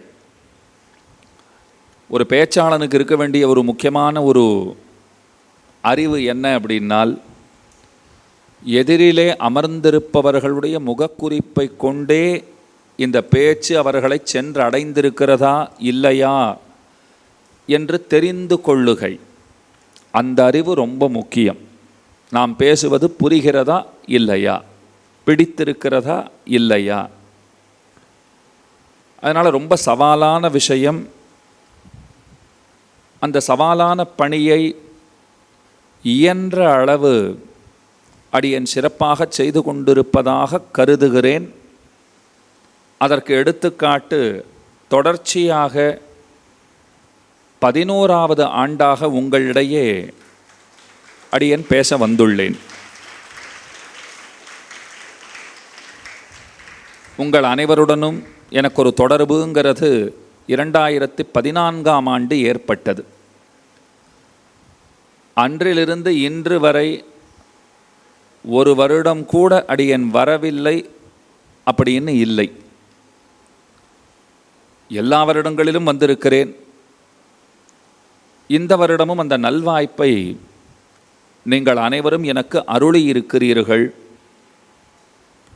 அதற்கு என்றென்றைக்கும் நன்றி உடையவனாக இருப்பேன்னு சொல்லிக்கொண்டு, ஸ்ரீராமாயணம்ங்கிற தலைப்பு தரப்பட்டிருக்கிறது. ஏற்கனவே இவ்விடத்திலே ஸ்ரீராமாயணத்தை அடியேன் பேசியிருக்கிறேன். இங்கே பாகவதம் சொல்லி இருக்கிறேன். ஸ்ரீ விஷ்ணு புராணம்ங்கிற கிரந்தம் ஒரு முறை நம்மாலே அனுபவிக்கப்பட்டது. அதே போல திவ்யதேச வைபவம்ங்கிற தலைப்பிலும் இங்கே பேசியிருக்கிறேன். விதுர நீதின்னு ஒரு முறை பார்த்திருக்கிறோம். பாரதத்திலிருந்து முத்துக்கள்ன்ற தலைப்பிலே உபன்யாசம் நடந்திருக்கிறது. திரும்பவும் ஸ்ரீராமாயணம் சொல்ல வேண்டும்ங்கிறது இங்கே இருக்கிற பெரியவர்களுடைய நியமனம், கட்டளை. ஆனால் ராமாயணம் என்பது பூஜ்யரான சத்யஞானானந்தஜி மகாராஜ் அவர்கள் தெரிவித்தார் போலே, அது எத்தனை தடவை கேட்டாலும் நமக்கு ஆனந்தத்தை தர வல்லது. தெரிந்த கதை தான், அதே ராமன்தான், அதே சீத்தை தான். ஆனாலும் திரும்ப திரும்ப கேட்கும்போது நமக்கு ஒரு மட்டற்ற மகிழ்ச்சியை தரவல்ல சிறந்த நூல் ராமாயணம். அவர் பேசும்போது அருமையான ஒரு வார்த்தையை சொன்னார். மனிதர்களை உயர்த்துகிற நூல்னு சொன்னார். அப்போது எனக்கு ஒரு கருத்து உள்ளத்திலே ஸ்புரித்தது, தோன்றியது. கொஞ்சம் கவனமாக கேளுங்கள். ராமாயணம் மனிதனை உயர்த்துகிற நூல். அவர் அப்படி சொல்லும்போது அந்த வார்த்தையை நான் சிந்தித்து கொண்டிருந்தேன். எனக்கு ஒரு விஷயம் தோன்றியது. ஆதி காவியமாகிற ராமாயணத்தை இயற்றியவர் வால்மீகி என்பவர். மனிதனை உயர்த்துகிற நூலை வால்மீகி இயற்றினார். நான் கேட்டேன், ஒரு நூல் மனிதனை உயர்த்துமா அப்படின்னு கேட்டேன். எனக்குள்ளேயே ஒரு பதில் கிடைத்தது. அதை இயற்றியவரே இந்த நூலை இயற்றி உயர்ந்தவர் தாங்கிற பதில் எனக்கு கிடைத்தது. வால்மீகிங்கிறவர் அவர் தொடக்கத்திலே எப்படி இருந்தார் அப்படின்னால், அவர் திருட்டு தொழிலிலே ஈடுபட்டவராக இருந்தார். அப்படின்னா அடிமட்டத்தில் இருக்கிறாருங்கிறது நமக்கு புரிய வருகிறது. வழியல்லாத வழியிலே சென்று கொண்டிருந்தவராக அவர் இருந்தார். முறையற்ற வழியிலே பயணிப்பவராக இருந்தார். ஸ்ரீராமாயணம்ங்கிற உயர்ந்த கிரந்தத்தை, காவியத்தை அவர் இயற்றினார். இன்றைக்கு ஆதி கவின்னு கொண்டாடும்படியான ஒரு பெரும் பேற்றை, ஒரு பெருமையை அவர் படைத்திருக்கிறார். அப்போ நமக்கு என்ன புரிய வருகிறதுனால், ஒரு திருடனாக இருந்தவரையே ராமனுடைய சிந்தனை, ராமனை பற்றிய பேச்சு இத்தனை உயர்த்தி இருக்கிறதுன்னு சொன்னால், இந்த நூல் நம்மையும் உயர்த்தும் என்ன தட்டில்லை, அதில் நமக்கு சந்தேகம் இல்லை. ஆன்மீக முன்னேற்றம்ங்கிறது அடிப்படை தேவைகளிலே ஒன்று. கவனமாக கேட்டுக்கொள்ளுங்கள். இப்போ சாதாரணமாக நாம் அடிப்படை தேவைன்னா என்னென்ன சொல்லுவோம்? உண்ண உணவு, உடுக்க உடை, இருக்க இடம். இதைத்தான் அடிப்படை தேவைகளாக வரையறுத்திருக்கிறார்கள். இதோட முக்கியமாக சேர்த்து கொள்ளப்பட வேண்டிய, முதலிலேயே சொல்லப்பட வேண்டிய இன்னொரு விஷயமும் உண்டு. அது ஆன்மீக முன்னேற்றம், ஆன்ம நன்மை என்று எழுதி கொள்ளுங்கள். ஏன்னா ஆன்ம நன்மைங்கிறது அடிப்படை தேவைகளிலே ஒன்று. ஏன் ஆன்ம நன்மைங்கிறது முக்கியமாகிறதுனால், உண்ண உணவு, உடுக்க உடை, இருக்க இடம் இதெல்லாம் உடல் சார்ந்த விஷயங்கள். உடல் சார்ந்த விஷயங்களுக்கு மட்டும் முக்கியத்துவம் தருவதோடு நின்று விடாமல் உள்ளம் சார்ந்த விஷயங்களுக்கும் முக்கியத்துவம் தரப்பட வேண்டும். அதுவும் மிகவும் முக்கியமானது. அதைத்தான் ஆன்மீக முன்னேற்றம்னு சொல்லுகிறோம். மனித பிறவிங்கிறது கிடைத்தற்கு அரியதுங்கிறதை நாம் அறிந்திருக்கிறோம். நான் ஏதோ ஒரு நூலிலே படித்தேன். திரும்ப திரும்ப பிறத்தல் இறத்தல்ங்கிற அந்த சுழற்சியிலே தான் நாம் அனைவரும், ஜீவர்கள் அனைவரும் சிக்குண்டு இருக்கிறோம். இது பொதுவாக நாம் அனைவரும் அறிந்திருக்கிற விஷயம். அதில் பலவிதமான பிறவிகள், பல யோனிகளிலே பிறந்திருக்கிறோம். வடதேசங்களில் சொல்லுவா 84 லட்சம் வகை யோனிகள் அப்படிங்கிறா. 84 லட்சம் வகை உயிரினங்கள்னு கொள்ளுங்கோள். அதில் எதிலே வேண்டுமானாலும் நாம் பிறக்கலாம். பல தடவை பிறந்திருக்கிறோம். இந்த சம்சாரம் நமக்கு புதியதன்று. இங்கே என்ன முதல் தடவை நாம் வந்திருக்கிறோமா இந்த உலகிற்கு? கிடையவே கிடையாது. பல தடவை வந்திருக்கிறோம். எண்ணிலடங்காத தடவை வந்திருக்கிறோம். அதில் மனித பிறவிங்கிறது எத்தனை முறை நமக்கு வாய்த்திருக்கிறதுன்னு கேட்டால், இத்தனை தடவைன்னு நிச்சயமாக தெளிவாக யாராலும் சொல்ல முடியாது. ஆனால் ஒரு புத்தகத்தில் படித்தேன், 3 லட்சம் பிறவிகளுக்கு ஒரு முறைதான் மனித பிறவி வழங்கப்படும்னு படித்தேன். 3 லட்சம் பிறவிகளுக்கு ஒரு தடவை மனித பிறவி கிடைக்கும்னு சொன்னால், அப்படி கிடைத்த அந்த மனித பிறவியை நாம் சரியாக உபயோகித்து கொள்ளவில்லைன்னு சொன்னால், திரும்பவும் நீங்கள் மனிதனாக பிறப்பதற்கு 3 லட்சம் பிறவிகள் காத்திருக்க வேண்டும் என்று அதிலே எழுதப்பட்டிருந்தது. அதனால தான் சாஸ்திரங்கள் எல்லாம் என்ன சொல்லுகின்றனால், மனித பிறவி கிடைத்தும் ஒருவன் தன்னுடைய ஆன்மீக முன்னேற்றத்திற்கு முயற்சி செய்யவில்லைன்னு சொன்னால், அவன் தன்னைத்தானே அழித்து கொள்பவனாக ஆகிறான் என்று சொல்லப்பட்டிருக்கிறது. அதனால ரொம்ப பெருமையாக சொல்லப்பட வேண்டிய விஷயம், நீங்கள் உங்களை நீங்களே அழித்து கொள்ளாத வண்ணம் உங்களை காக்கிற ஒரு பேரியக்கம் இந்த மாணவர் இல்லம்ங்கிறதை இந்த சமயத்திலே உறுதியாக சொல்லுகிறேன் அடியேன். ஏன்னா உங்களுடைய ஆன்மீக நன்மைக்காக சிறந்த நிகழ்ச்சிகளை இவ்விடத்திலே ஏற்பாடு செய்து, உங்களுடைய அறிவு பசிக்கும் விருந்தளித்து, அதுவும் செவிக்குணவு இல்லாத போது சிறிது வயிற்றுக்கும் ஈயப்படும்னு குறளாசிரியர் சொன்னார்.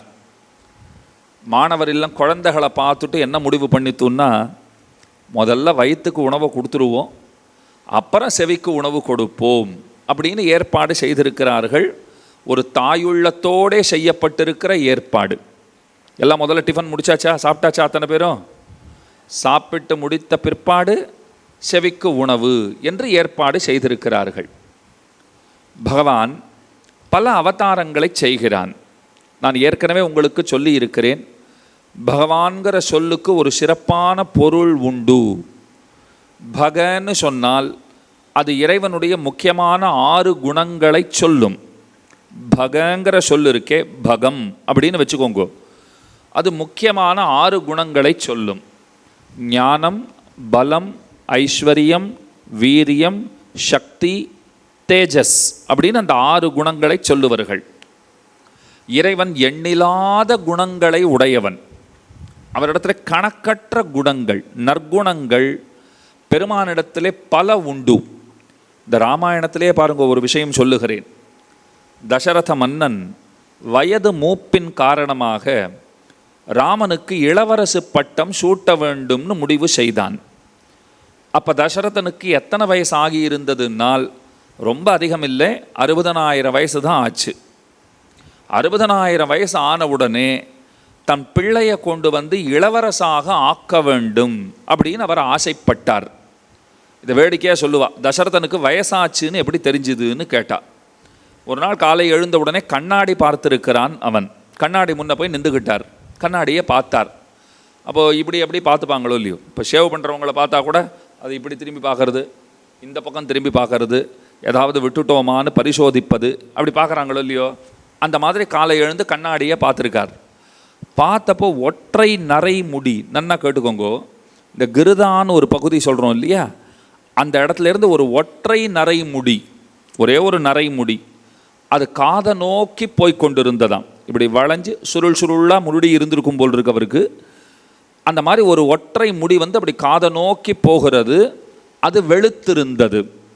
அப்போ தான் நரமுடியையே தசரதன் பார்க்கிறான். 60,000 வயசுக்குத்தான் அவருக்கு ஒரு நரமுடி வந்திருக்குன்னு தெரிகிறது. இன்றைக்கெல்லாம் 16-17 வயசுக்கே குழந்தைகளுக்கு நரைமுடி வந்து விடுகிறது. அவருக்கு 60,000 வயசுக்குத்தான் நரைமுடி வந்தது, அதுவும் ஒற்றை நரைமுடி. அதை என்ன அழகாக வர்ணிக்கிறா பாருங்கோ. அது காதை நோக்கி போச்சு, அப்படி வளைஞ்சு காது கிட்ட போகிற மாதிரி இருக்குது. தசரதன் பார்த்தாராம், ஓ இந்த நரைமுடி நமக்கு ஒரு செய்தி சொல்லுகிறது. காதில் தானே செய்தி சொல்லணும். உனக்கு வயதாகி விட்டது, விரைவில் ராமனுக்கு முடிசூட்டப்பார் அப்படின்னு அந்த நரமுடி செய்தி சொல்கிறா போல் அவருக்கு தோன்றியது. அன்றைக்கே முடிவெடுத்துட்டார், ராமனுக்கு முடிசூட்டுவதுன்னு முடிவெடுத்துட்டார். உடனே மந்திரிகளெல்லாம் கூப்பிட்டார். இந்த மாதிரி எனக்கோ வயசாகிடுத்து, அடுத்த கட்ட நடவடிக்கை ஏற்பாடுகளை செய்ய வேண்டாமா? என் பிள்ளைக்கு முடிசூட்டலாம் என்று இருக்கிறேன். இளவரசுன்னு சொல்லுவோம், மெல்ல மெல்ல மெல்ல முழு அதிகாரத்தையும் கொடுப்போம். அது அன்றிலிருந்து இன்று வரைக்கும் அப்படித்தான் நடக்கும். நீங்கள் நல்லா கவனிச்சு பாருங்க.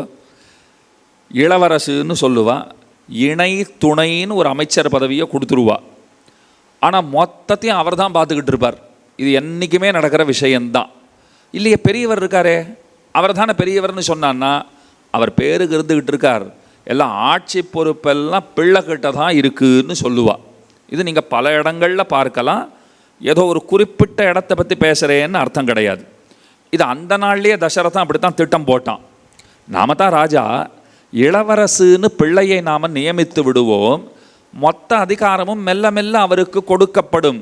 இல்லைனா அவரே அப்பாவுக்கு வயசாச்சு, நான் பார்த்துக்கிறேன், எங்கிட்ட சொல்லுங்கோ, எங்கிட்ட சொன்னாலே அப்பா கிட்ட சொன்ன மாதிரின்னு பார்த்து கொள்ளுவார் அப்படின்னு முடிவெடுத்து ராமனுக்கு முடிசூட்ட அவர் தயாரானார். மந்திரிகளை கூப்பிட்டு கேட்டார். மந்திரிகள் எல்லாம் சரின்னு ஆமோதித்தார்கள். ராஜா ரொம்ப சரி, அவன் 60 வயசுக்கே அடுத்த ஏற்பாட்டை பண்ணிட்டு போயிடுறான். உங்களுக்கு எத்தனையோ வயசாச்சு, 60,000 வயசாச்சு, ராமனுக்கு முடிசூட்டுங்கள். நல்லா கேட்டுக்கோங்க. மந்திரிகள்லாம் ஒப்புக்கொண்டார்கள். அங்கே நடப்பது முடியாட்சி. கவனமாக கேட்டுக்கோங்க. முடியாட்சினா ஒரு ராஜா இருக்கார், அடுத்தது ராஜாவோட பையன்தான் வருவான், அதுதான் முடியாட்சி. குடியாட்சின்னா அப்படி கிடையாது. குடியாட்சின்னு சொன்னால் அப்படி கிடையாது. சமயங்களிலே குடியாட்சியும் முடியாட்சி போலே இருக்கும், அது வேறு விஷயம். ஆனால் முடியாட்சினா அப்பா ராஜானா பிள்ளையும் ராஜா, அதுதான் முடியாட்சி. குடியாட்சினா நாம் தேர்ந்தெடுக்கிறவர் தான் ராஜா இல்லையா? அதுவும் ஒரு குறிப்பிட்ட ஆண்டுகளுக்கு. திரும்பவும் அதுக்கப்புறம் எலெக்ஷன் வைக்கிறோம், திரும்பவும் ஓட்டு போடுறோம், திரும்பவும் ஒருத்தரை செலக்ட் பண்ணுறோம். இது குடியாட்சி. ஆனால் தசரதன் எவ்வளோ நல்லவன் பாருங்கோ. முடியாட்சியை குடியாட்சி ஆட்டம் நடத்தினவன் அவன். அவன் யாரையும் கேட்கணும்னு அவசியமே கிடையாது. என் பிள்ளைய ராஜாவாக்கட்டுமான்னு கேட்கணுங்கிற தேவை கிடையாது. ஆனால் கேட்டான், ஜனங்க கிட்ட போய் கேட்டான். எல்லாரும் வாங்கோன்னு கூப்பிட்டான். ஜனங்கள்லாம் வந்தா, ராஜா கூப்பிடுறாரே என்னன்னு. உடனே அவன் சொன்னான், என் பிள்ளைய ராஜாவாக்கலான்னு நினைக்கிறேன், நீங்கள்லாம் என்ன சொல்கிறீங்கோன்னு கேட்டான். ஜனங்கள்லாம் ஆர்ப்பரித்தார்கள். கடல் அலையெறிஞ்சா போல அத்தனை ஆர்வம், ஆர்ப்பாட்டம், அத்தனை மகிழ்ச்சி அத்தனை பேருக்கும். எல்லாரும் என்ன தெரியுமா சொல்லிட்டா? கிழவனே ஒழிந்து போம் அப்படின்னா. ராமனை அரசனாக்குங்கள், கிழவனே ஒழிந்து போம்னு கூச்சல் போட்டா. தூக்கி வாரி போட்டுது தசரதனுக்கு. ராமனை ராஜாவாக்குன்னு சொல்கிறா, ரொம்ப சந்தோஷமாக தான் இருக்குது. என்னை போய் கிழவனே ஒழிஞ்சு போ, கிழவனே ஒழிஞ்சு போன்னு மனசில் இருந்தாலும் நேராக சொல்ல முடியுமா? சொல்லுங்க. மனசில் இருக்கிறதெல்லாம் நேர பட்டுன்னு பேசிட முடியுமா? இறைவனுடைய ஏற்பாடுகளுக்குள்ளேயே மிகச்சிறந்த ஏற்பாடு எது தெரியுமா? யார் மனசில் என்ன இருக்குன்னு நமக்கு தெரியாமல் வச்சிருக்காரு பாருங்கோ. அந்த ஏற்பாட்டுக்கு நிகரான ஏற்பாடு இன்னொன்று கிடையாது. தெரிஞ்சால் என்ன ஆகும் நீங்களே சொல்லுங்க. யார் யார் மனசில் யார் யார் என்னென்ன நினைக்கிறார்கள்ங்கிறது நமக்கு தெரிஞ்சால் என்ன ஆகும்? இந்த உலகம் இயங்குமா? உலகம் இப்படி அமைதியாக உலகமாக இருக்குமா? வாய்ப்பே கிடையாது. அங்கங்கே அவரவர்கள் பீத்து கொண்டு ஒருத்தருக்கொருத்தர் அடித்து கொண்டு சட்டையை கிழித்து கொண்டு தான் நிற்போம். இப்போ இரு அவன் ஏதோ நினச்சிக்கிட்டு இருக்கான், ஒருத்தரோட சண்டை போட்டுக்கிட்டு இருக்கச்சேவே என்ன சொல்லிட்டு போவோம்? என்னை பற்றி அவன் ஏதோ நினச்சிக்கிட்டு இருக்கான், ஒரு நிமிஷம் நான் பார்த்துட்டு வரேன். நாம் போகும்போது இன்னொரு பக்கத்துலேருந்து ஒருத்தர் நம்மக்கிட்ட வந்துடுவார், என்னை பற்றி நீ இப்போ இப்படி நினச்சேன்னு வந்துடுவார். அது தெரியாத வச்சுருக்கார் இல்லையா? அப்போ மனசில் நினைக்கிறதெல்லாம் வெளிப்படையெல்லாம் எல்லாராலையும் பேசிட முடியாது. ஆனால் அங்கே மக்கள் பேசினார்கள். கிழவா ஒழிஞ்சு போன்னா, தசரதன் கேட்டான், நான் என்ன தப்பு பண்ணேன்? உங்களுக்கெல்லாம் ஏதாவது வரிச்சுமை விதித்தேனா? உங்களையெல்லாம் ஏதாவது கஷ்டப்படுத்தியிருக்கேனா? உங்களுக்கு சேர வேண்டிய சலுகைகளை தராமல் விட்டேனா? எல்லாம் கேட்டிருக்கான். அப்போ அந்த மக்கள்லாம் என்ன தெரியுமா வார்த்தை சொன்னால், கவனமாக கேளுங்கோ, நீ செய்த ஒரே பிழை ராமனை மகனாக பெற்றது தான்னா. உன்னோட ஒரே தப்பு என்ன? ஒரு உயர்ந்த பிள்ளையை பெற்றெடுத்திருக்கிறாய், அதுதான் உன்னுடைய பிழைன்னா. அப்படின்னா என்ன அர்த்தம்? அவனுடைய நன்மைகளை பார்க்கும்போது எத்தனை நன்மையுடையவர்கள் பிரிதொருவர் வந்தாலும் அவர்களை மனம் நாடாதுன்னு அர்த்தம். ராமனை பார்த்தா வேற யாரையாவது நாம் விரும்புவோமா சொல்லுங்க? இப்போ இப்படி வச்சுக்கோங்க, ரவா பாயசம்னு சாப்பிட்ருக்கீங்களா? ரவா பாயசம்னு இருக்குது, நல்லா இருக்கும், ஒன்றும் குறை கிடையாது. பாதாம் கீர்னு இருக்குது, அதுவும் இனிப்பு தான். அதில் நல்லா குங்குமப்பூவெல்லாம் போட்டு நல்லா பாதாம் பருப்பெல்லாம் நல்லா அந்த விழுதெல்லாம் அதில் சேர்த்து ரொம்ப அருமையாக பண்ணியிருக்காங்கன்னு வச்சுக்கோங்க. ரவா பாயசங்கிறது நல்ல இனிப்பு பண்டம் தான், மறுக்கலை. ஆனால் பாதாம் கீரோடு ஒப்பிட்டா ரவா பாயசத்தை யாராவது செலக்ட் பண்ணுவாங்களா? பாதாம் கீர் இன்னும் அருமையாக இருக்கும், நாங்கள் அதுக்கு போகிறோம் அப்படின்னு சொல்லிடுவாங்களா மாட்டாங்களா? அவ்வளவுதான் விஷயம். இப்போ நல்ல உங்களுக்கு சப்பாத்தி எல்லாம் செஞ்சு அதற்கு தொட்டுக்க நல்ல உருளைக்கிழங்கெல்லாம் போட்டு ஓஹோன்னு பண்ணி வச்சுருக்காங்கன்னு வச்சுக்கோங்க. அதே சமயத்தில் ரவா உப்புமாவும் கிண்டி வச்சுருக்கோன்னு சொன்னால் நீங்கள் எதை எடுத்துப்பீங்கோ? அல்ல அந்த சப்பாத்தி சொன்னீங்களே நல்ல மசாலாலாம் போட்டிருக்கான், பன்னீர்லாம் போட்டு பண்ணியிருக்காங்களா, அதுவே கொண்டு வாங்க சார், இருக்கவே இருக்குது ரவா உப்புமா சொல்லுவீங்களா மாட்டிங்களா? இப்போ ரவா உப்புமா சாப்பிடத்தகாத உணவுன்னு நீங்கள் சொல்லவே இல்லை, அது நல்ல உணவு பண்டம் தான், அவசரத்துக்கு செய்யலாம், சாப்பிடலாம், வயிறு ரொம்பவும் நல்லது தான், யாரும் மறுக்கலை. ஆனால் ஒரு நல்ல பன்னீர் பட்டர் மசாலான்னு சொல்லி சப்பாத்தியை 4 கையில் கொண்டு வந்து கொடுத்தா உங்கள் மனசு அதைத்தானே விரும்புது. அதைத்தான் அயோத்தியாவாசி ஜனங்கள் தசரதனை பார்த்து என்ன சொல்லிட்டா, ராஜா நீங்கள் இருக்கீங்களே, நீங்கள் ரவா பாயசத்தை போல, ராமன் பாதாங்கீரை போல, அதனால் எங்களுக்கு அதுதான் பிடிச்சிருக்கு. நீங்கள் ரவா உப்புமாவை போல, வேண்டான்னு சொல்ல மாட்டோம், சாப்பிடுவோம். ஆனால் நல்லா பன்னீர் பட்டர் மசாலாவோட சப்பாத்தி இருக்கும்போது ரவா உப்புமா யாராவது ஆசைப்படுவாங்களா? அதனால தான் நாங்கள் ராமனை கேட்கிறோம். அப்போ தசரதன் கேட்டான், அப்படி என்ன ராமன் உங்களெல்லாம் மயக்கி வச்சுருக்கான்? சின்ன பையன் தானே, உங்களெல்லாம் மயக்கி வச்சுருக்கானே எப்படின்னா, அவன் பேரே அதுதானே சார்னுட்டா. அவன் பேரே என்ன வச்சுருக்கீங்கோ? ராமன்னு வச்சுருக்கீங்கோ. ராமன்னா என்ன அர்த்தம்?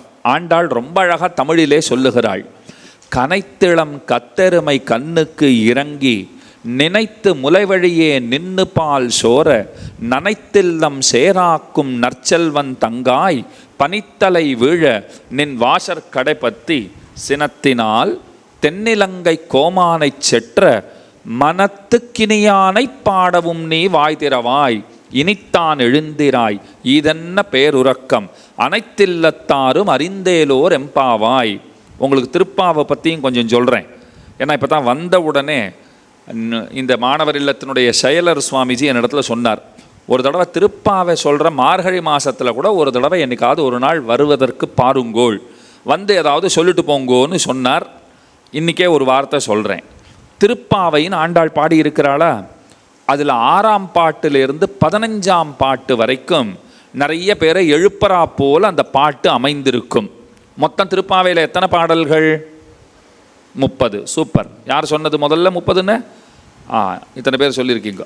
30 பாசுரங்கள் இருக்குது திருப்பாவையில். கோதை தமிழ் 5 அறியாத மானிடரை வையம் சுமப்பதும் வம்புன்னு சொல்லி வச்சா. திருப்பாவை தெரியலன்னா என்னன்னு கேட்டா, ஐயோ இந்த பூமிக்கே பாரம்னா. திருப்பாவை தெரியலன்னா இந்த பூமி மாதா என்ன நினைப்பலாம், இவன் வேற ஒருத்தன் என் மேலே பாரமாக உட்காந்துக்கிட்டு இருக்கான்னு நினைப்பலாம். அதனால் திருப்பாவை கண்டிப்பாக தெரிஞ்சிருக்கணும். அதில் முதல் 5 பாசுரங்கள் முன்னுரை, அடுத்த 10 பாட்டு இருக்குது பாருங்க, 6ஆம் பாட்டிலிருந்து 15ஆம் பாட்டு வரைக்கும் ஏற்கனவே எழுந்துட்டவங்க இன்னமும் உறங்குகிறவர்களை போய் எழுப்புகிறார்கள். ஒருத்தரை போய் எழுப்பிக்கிட்டு வருவாங்க, ஒரு இடைப்பெண்ணாக எழுப்பிக்கொண்டு இறைவனிடத்திலே செல்ல வேண்டும். அதில் 12ஆம் பாட்டு ஒரு பெண்ணை எழுப்புகிறார்கள்.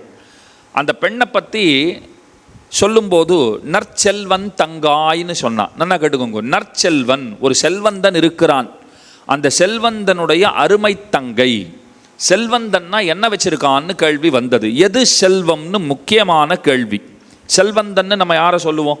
நிறைய கோடி கோடியாக பணம் வச்சிருக்கிறவரை செல்வந்தன்னு சொல்லுவீங்களா மாட்டீங்களா? கண்டிப்பாக சொல்லுவீங்க. ஏன்னா செல்வந்தர் சார், நிறைய பணம் காசு, மனுஷன் வாழறான். இன்றைக்கி பசங்க சொல்கிற புது வார்த்தை பாருங்க. இன்றைக்கி யாராவது ஒருத்தரை பற்றி சொல்லும்போது என்ன சொல்கிறான்? வாழறான்டா மனுஷன், அவ்வளோ பணம் காசை வச்சுக்கிட்டு ஓஹோன்னு இருக்கான், செல்வந்தன். ஆனால் ஆன்மீக பெரியவர்கள் யாரை செல்வந்தர்களாக கருதுவார்கள்னால், தொண்டிலே பழுத்தவர்களை மட்டுமே செல்வந்தர்கள் என்று கூறுகிற வழக்கம் உண்டு. தொண்டு செல்வம்னு பேர். தொண்டு செய்யறதுங்கிறது இருக்கு பாருங்க, அதற்கு நிகரான செல்வம் இன்னொன்று கிடையாது. அந்த ஊரில், அதாவது வடமதுரை கோகுலம்னு சொல்லுவார்கள், திருவாய்ப்பாடின்னு பேர். கண்ணன் அங்குதான் வளருகிறான். கண்ணனுக்கு உற்ற தோழன் ஒருவன். கண்ணனை விட்டு பிரியவே மாட்டான். காலங்காத்தால் கண்ணன் வீட்டுக்கு போய் உட்காந்துருவான். வாச திண்ணையில் காலை ஆட்டிக்கிட்டு உட்காந்துருவான். அவன் வேலை என்னென்னா, கண்ணன் வெளியில் வந்தார்னா டே வாடான்னு கூப்பிட்டு அவன் தோளில் கையை போட்டுக்கிட்டு அவர் லூட்டி அடிக்க புறப்படுவார், சேட்டை செய்யறதுக்கு புறப்படுவார்.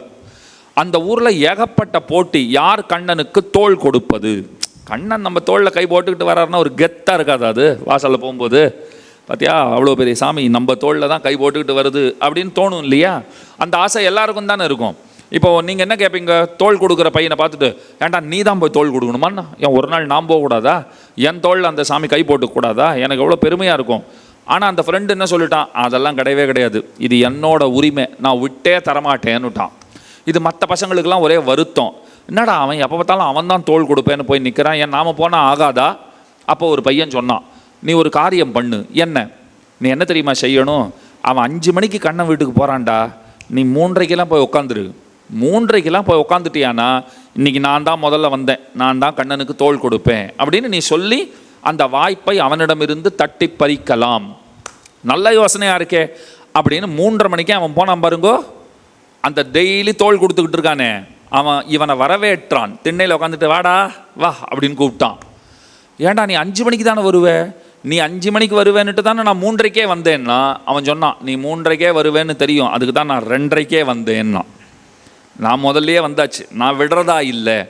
அந்த மாதிரி ஒரு உயிர் நண்பன், கண்ணனுக்கு தோள் கொடுக்கிறவன். இதில் என்ன பிரச்சனை ஆகி போச்சுன்னா, இந்த பாட்டு ரொம்ப அருமையான பாட்டு, 12ஆம் பாட்டு திருப்பாவையில். இதில் என்ன பிரச்சனை ஆகி போச்சுன்னா, அவன் கண்ணன் பின்னாடியே சுற்றிக்கிட்டு இருக்கிறதுனால அவன் வேலையை அவனால் சரியாக செய்யவே முடியவில்லை. அவனோட வேலை என்னென்னா, ஆடு மாடுகளை பராமரிப்பது, பால் கறப்பது, வியாபாரம் செய்வது, இதுதான் அவனோட வேலை. பசுமாடு வச்சிருந்தவங்களுக்கு நல்லா தெரியும். நீங்கள் வேலைக்கு போய் அந்த பாலை கறக்கலைன்னு வச்சுக்கோங்க, பசுமாடுகளுக்கு வலி ஏற்படும். அந்த வேலைக்கு கறக்கலைன்னா வலி ஏற்பட்டு விடும். கன்றுக்குட்டி பக்கத்தில் இருந்ததுன்னா சௌரியமாக போச்சு. ஏன் சௌரியமாக போச்சு? அந்த கன்றுக்குட்டிக்கு பால் புகட்டி விடும். கன்றுக்குட்டிக்கு பாலை கொடுத்துட்டா வயிற்று வலியெல்லாம் இருக்காது. அதே கன்றுக்குட்டியும் பக்கத்தில் இல்லை, கறக்கிறதுக்கும் ஆள் வரலைன்னு வச்சுருங்கோ, தவியாக தவிச்சிடும் மாடுகள். அது எரும மாடாக இருக்கட்டும், பசு மாடாக இருக்கட்டும், தவியாக தவிச்சு போயிடும்.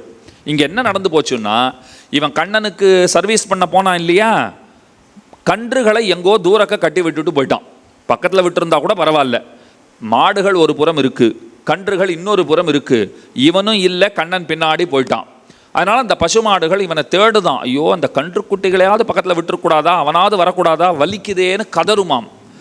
அந்த கதறலின் வெளிப்பாடு, அந்த கதறல் உச்சந்தொடும் போது என்ன ஆகும்னால், தாங்களாகவே பாலை சொரிய ஆரம்பித்து விடும், தாங்களாகவே பாலை ரிலீஸ் பண்ணிடுமா. அந்த மொத்த மாடுகளும் பாலை ரிலீஸ் பண்ண உடனே அந்த இடமே எப்படி ஆகிடுதுன்னா, சேரும் சகதியுமாக ஆகிடுறது. வீட்டுக்குள்ளே போக முடியாத ஒரு நிலைமை ஏற்படுகிறது. புரிகிற மாதிரி சொல்கிறேன். நம்ம ஊரில் பெய்கிற 1 மணி நேரம் மழை வச்சுக்கோங்க, 1 மணி நேரம் மழை பெஞ்சதுன்னா நம்ம ஊர் எப்படி ஆகிடுது? ஒரே ஒரு மாதிரி சேரும் சகதியமாக ஆகிடுதா? உடனே எல்லாம் வந்துடுவாங்க இல்லையா? அதெல்லாம் உடனடியாக அகற்றப்படுகிறது. நீங்கள் கவலை கொள்ள வேண்டாம், இது ஒரு சாதாரண மழை தான். நாம் என்ன சொல்கிறோம்? நாங்களும் அதான் சொல்கிறோம், சாதாரண மழை தான். ஆனால் இன்னும் புயல் வந்துட்டு போனால் போலன்னா சாலையெல்லாம் இருக்குது அப்படின்னு கேட்குறோம் இல்லையா? அந்த மாதிரி பாலினாலே ஒரு சேரும் சகதியமாக ஆகி விடுகிறது, பால் வெள்ளம். அதனால் வீட்டுக்குள்ளே போக முடியல. இந்த வெளியில் இருக்கிற பெண்கள் அவன் தங்கச்சியே எழுப்புறாங்க. எவன் ஒருத்தன் பாலை கறக்காத கண்ணம் பின்னாடி போயிட்டானோ அவன் தங்கச்சியே எழுப்புறாங்க. எவ்வளோ அழகாக எழுப்புறாங்க பாருங்க. பெண்ணே வீட்டுக்குள்ளே வர முடியல, ஏன்னா வெளியில் என்னவா இருக்கு? பால் வெள்ளமாக இருக்குது, சேரும் சகதியுமாக இருக்குது. வெளியிலே பால் வெள்ளம், தலைக்கு மேலே மார்கழி மாத குளிர் பனி வெள்ளம், மனசிலே மால் வெள்ளம். மால்னா திருமால் பகவான் இருக்காரே, மனசில் பெருமாள் இருக்கார், வெள்ளம் இடுறார் மனசுக்குள்ள. அவரால் நாங்கள் அப்படியே நில குலைஞ்சு போயிருக்கோம். கீழே பால் வெள்ளமாக இருக்குது, தலைக்கு மேலே பனி வெள்ளமாக இருக்குது, நற்செல்வன் தங்காய். அவனை எப்படி அழைக்கிறாங்க பாருங்க, நற்செல்வன், நல்ல செல்வன் அவனுடைய தங்கையேங்கிறாங்க. நான் போய் கேள்வி கேட்டேன், ஏம்மா வேலை செய்யாத ஒருத்தன் வேலையெல்லாம் விட்டுட்டு சாமி பின்னாடி போயிருக்கான், அவனை போய் நற்செல்வன்னு சொல்லலாமான்னா, அவன் ஏன் வேலையெல்லாம் விட்டுட்டான்? சாமி பின்னாடி போகிறதுக்கு தானே வேலையெல்லாம் விட்டான், தொண்டு செய்வதற்காக வேலைகளை விட்டிருக்கிறான். அதனால் அவன் நல்லவன், நல்ல செல்வந்தன். தங்காய், அவனுடைய தங்கையே எழுந்திரு. அந்த பெண்ணு உடனடியாக எழுந்துக்கல. அப்போ என்ன தெரியுமா சொல்கிறாங்க, மனத்துக்கு இனியானை பாடவும் நீ வாய் திறவாய். நாங்கள் யாரை பற்றி பாடிக்கிட்டு இருக்கோம்?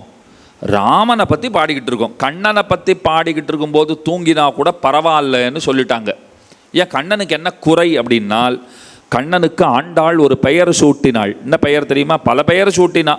அதில் முக்கியமாக ஒரு வார்த்தை சொல்கிறா, ஏலா பொய்கள் உரைப்பான். கண்ணனுக்கு இந்த போற்றி எல்லாம் பண்ணுறோம் இல்லையா, முழுமுதற் கடவுளே போற்றி, உலகனைத்துக்கும் தந்தை தாயே போற்றி அப்படின்னு போற்றி எல்லாம் செய்கிறாங்க இல்லையா. அப்போ கண்ணனுக்கு எப்படி தெரியுமா நியாயமாக செய்யணும்? தருமமரியா குறும்பனே போற்றி. இதெல்லாம் ஆண்டாள் சூட்டுகிற சொல் மாலை, போற்றி மாலை. தருமம் அறியா குறும்பன்னுட்டா. வடமொழி என்ன சொல்லுது? கிருஷ்ணம் தர்மம் சனாதனம்னு சொல்லுது. உங்களுக்கு புரியறதுக்கு ஒரு விஷயம் சொல்கிறேன், இது முக்கியமாக நீங்கள் தெரிஞ்சுக்கணும்.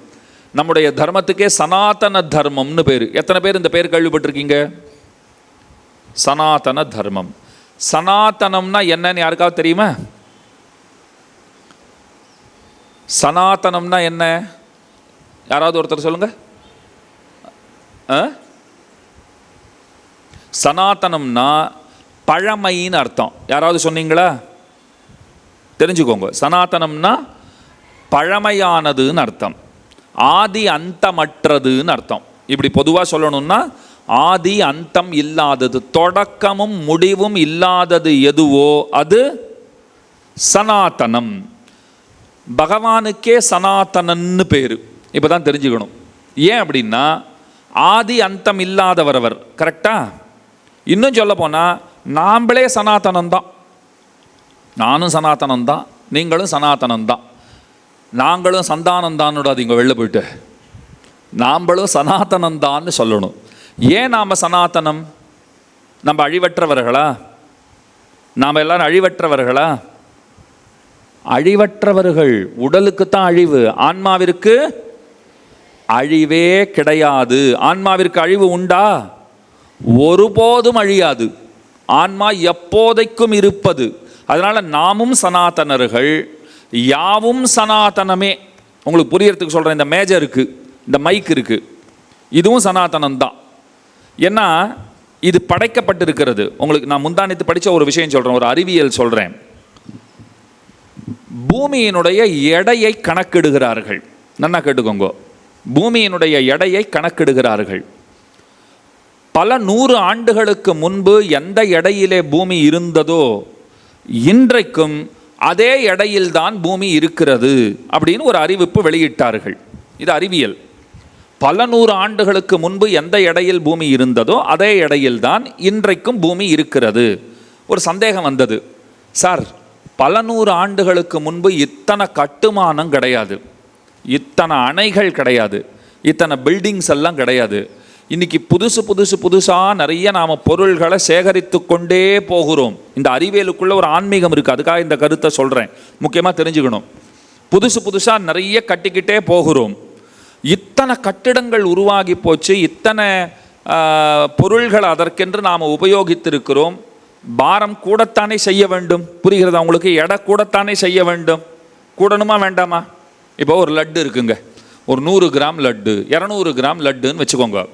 அந்த 200 கிராம் லட்டில் நீங்கள் நல்ல முந்திரி பாதாமை நல்லா வறுத்து அதை ஒரு 50 கிராமோ 100 கிராமோ கொண்டு போய் அந்த பூமியிலே சேர்த்தீர்களானால் லட்டினுடைய எடை கூடுமா கூடாதா? கண்டிப்பாக கூடும். இப்போ பூமியில் இத்தனை கட்டியிருக்கோமே, எடை கூடணுமா வேண்டாமா?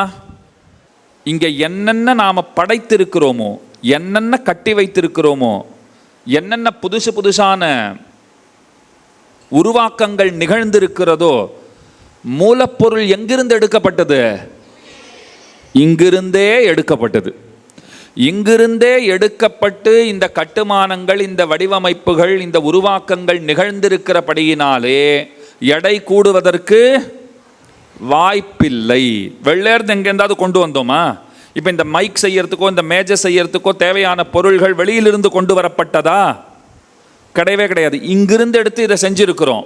இங்கே கவனமாக கேட்டுக்கோங்க. இப்போ இது மைக்காக இருக்குது. இந்த மைக் செய்வதற்கு என்னென்ன உபயோகப்படுத்தப்பட்டிருக்கிறதோ அந்த பொருள்கள் எங்கிருந்து பெறப்பட்டன? இங்கிருந்தே பெறப்பட்டன. அப்போ இது வடிவமைக்கப்படுவதற்கு முன்பு அது வேற ஒரு நிலைமையில் இருந்திருக்கும். அதுதானே உண்மை.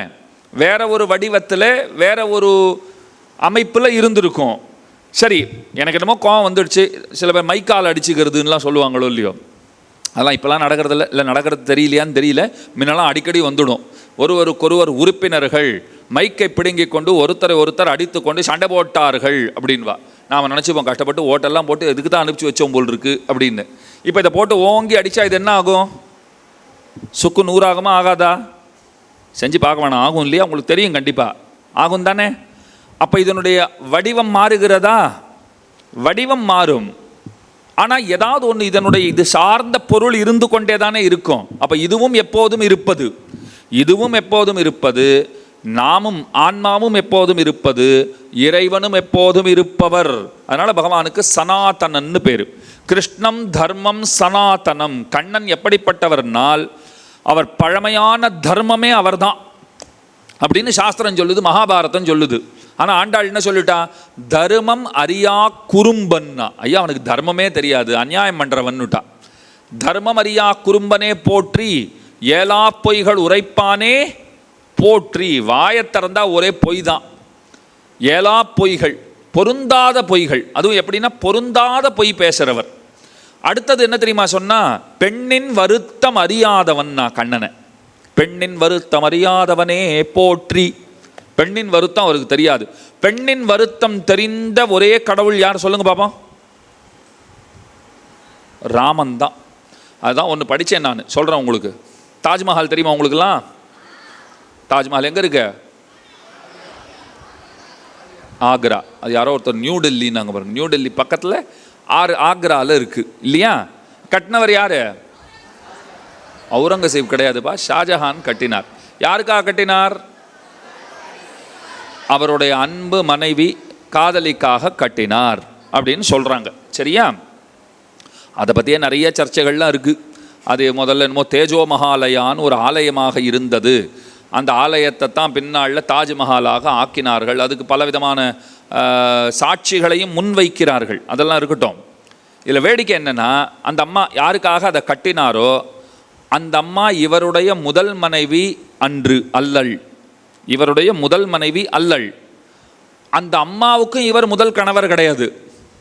நல்லா கேட்டுக்கோங்க. இவருக்கு அந்த அம்மா முதல் மனைவி கிடையாது. அந்த அம்மாவுக்கு இவர் முதல் கணவர் கிடையாது. அவங்க யாரையோ கல்யாணம் பண்ணிக்கிட்டு சௌக்கியமாக இருந்தாங்க. இவர் பார்த்தாரு, அந்த ஆளை கண்டா இவருக்கு பிடிக்கல, இந்த அம்மாவை ரொம்ப பிடிச்சி போச்சு. அந்த ஆளை அழிச்சார், கொன்று போட்டுவிட்டு இந்த அம்மாவை தூக்கிட்டு வந்து கல்யாணம் பண்ணிக்கிட்டார். அவர் இன்னொருத்தருடைய மனைவியாக இருந்தவளை அவளுடைய கணவனை கொன்று அவளை அபகரித்து கொண்டு வந்து திருமணம் செய்து கொண்டவர். அதை தான் இன்றைக்கி இருக்கிற இதில் எங்கே காதல் இருக்குது, புனிதம் இருக்குது, ஒன்றுமே தெரியலையேன்னு பல பேர் கேட்கிறார்கள். அதனால் அதை போய் ஒரு காதல் சின்னம்னு சொல்வது அத்தனை ஏற்புடையதாக ஆகாது. சரியா? அது அருமையான கட்டடம், அதெல்லாம் யாரும் மறுக்கலை. ஆனால் அதை காதல் சின்னம்னு சொல்ல முடியுமான்னா, நம்பால் ஒருத்தன் புறப்பட்டான் பாருங்க, லங்கையிலே இருக்கிற தன்னுடைய மனைவியை காப்பதற்காக அணை கட்டி கொண்டு போனான். அவன் தானே சிறந்தவன். நல்லா கவனிச்சு பாருங்க. தன்னுடைய மனைவியை காப்பதற்காக குரங்குகளை துணையாக கொண்டு, எப்படி? குரங்குகளை, வானரங்களை துணையாக கொண்டு. இதைத்தான் நம்முடைய ஆச்சாரியர்கள்லாம் உட்காந்து யோசனை பண்ணி பார்த்தாங்க. கடவுளுக்கு இருக்கிற சக்திக்கு யாருடைய துணையும் அவருக்கு தேவையே இல்லை. அவருக்கு யாரோட துணையும் தேவை கிடையாது. சார்விலா மூர்த்தி, தனி நின்ன சார்விலா மூர்த்தின்னு 4000 திவ்ய பிரபந்தத்தில் பாசுரம் வருது. அவர் தனித்து நிற்கிறவர், தனித்துவம் மிக்கவர், யாரையும் சார்ந்திருக்க வேண்டிய அவசியம் இல்லை. அப்புறம் எதுக்கு வானரங்களை துணை கொண்டார்? ஹனுமான் ஹெல்ப் பண்ணாரா? சுக்ரீவன் ஹெல்ப் பண்ணாரா? அங்கதன் ஹெல்ப் பண்ணாரா? இவங்கெல்லாம் ஹெல்ப் பண்ணாங்களே. எதற்காக அவர் வானரங்களை துணை கொண்டார்னா, வானர ஜாதிக்கு ஒரு பெருமை உண்டாகணும்னு செய்த செயல் அது. அந்த வானரத்தை கூட இன்றைக்கி ஒரு குரங்கை பார்த்தா ஹனுமான்னு கும்பிடுறோமா இல்லையா? உங்களுக்கு ஹனுமான் ஞாபகம் வராரா இல்லையா? ஒரு குரங்கை பார்த்தா அந்த ஏற்றத்தை அந்த வானர ஜாதிக்கு ராமன் கொடுக்கணும்னு ஆசைப்பட்டான். அவங்கள உலகம் என்னைக்கும் நினைவிலே வைத்து கொள்ள வேண்டும்.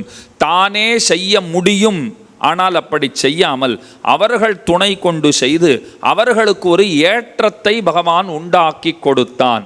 அப்போ பெண்ணின் வருத்தம் அறிந்தவன்னு சொன்னால் அப்பெருமை ராமனுக்குத்தான் உண்டு. அதனால தான் என்ன பெயர் சூட்டினாள் ஆண்டாள்? மனத்துக்கு இனியான்னு பெயர் சூட்டினாள். அதை வடமொழியிலே மொழிபெயர்த்தோம்னு சொன்னால் ராமன்னு பேரு. அதைத்தான் தசரதனிடத்துல அயோத்தியாவாசி ஜனங்கள்லாம் சொன்னா, உன் பிள்ளைக்கு ராமன்னு பேர் வச்சுட்டு ஏன் உங்களுக்கு அவ்வளோ பிடிச்சிருக்குன்னு வேற நீ கேள்வி கேட்குறியே. ராமன்னாலே எல்லாருக்கும் பிடித்தவன்னு தானே அர்த்தம். அதை அவனை போல ஒரு குழந்தை பார்க்க முடியாது. அவனிடத்துல இருக்கிற அந்த குணங்களுக்கு தமிழிலே என்ன பெயர் சொல்லுங்கள்? யாராவது சரியா சொல்லுங்க பார்ப்போம்.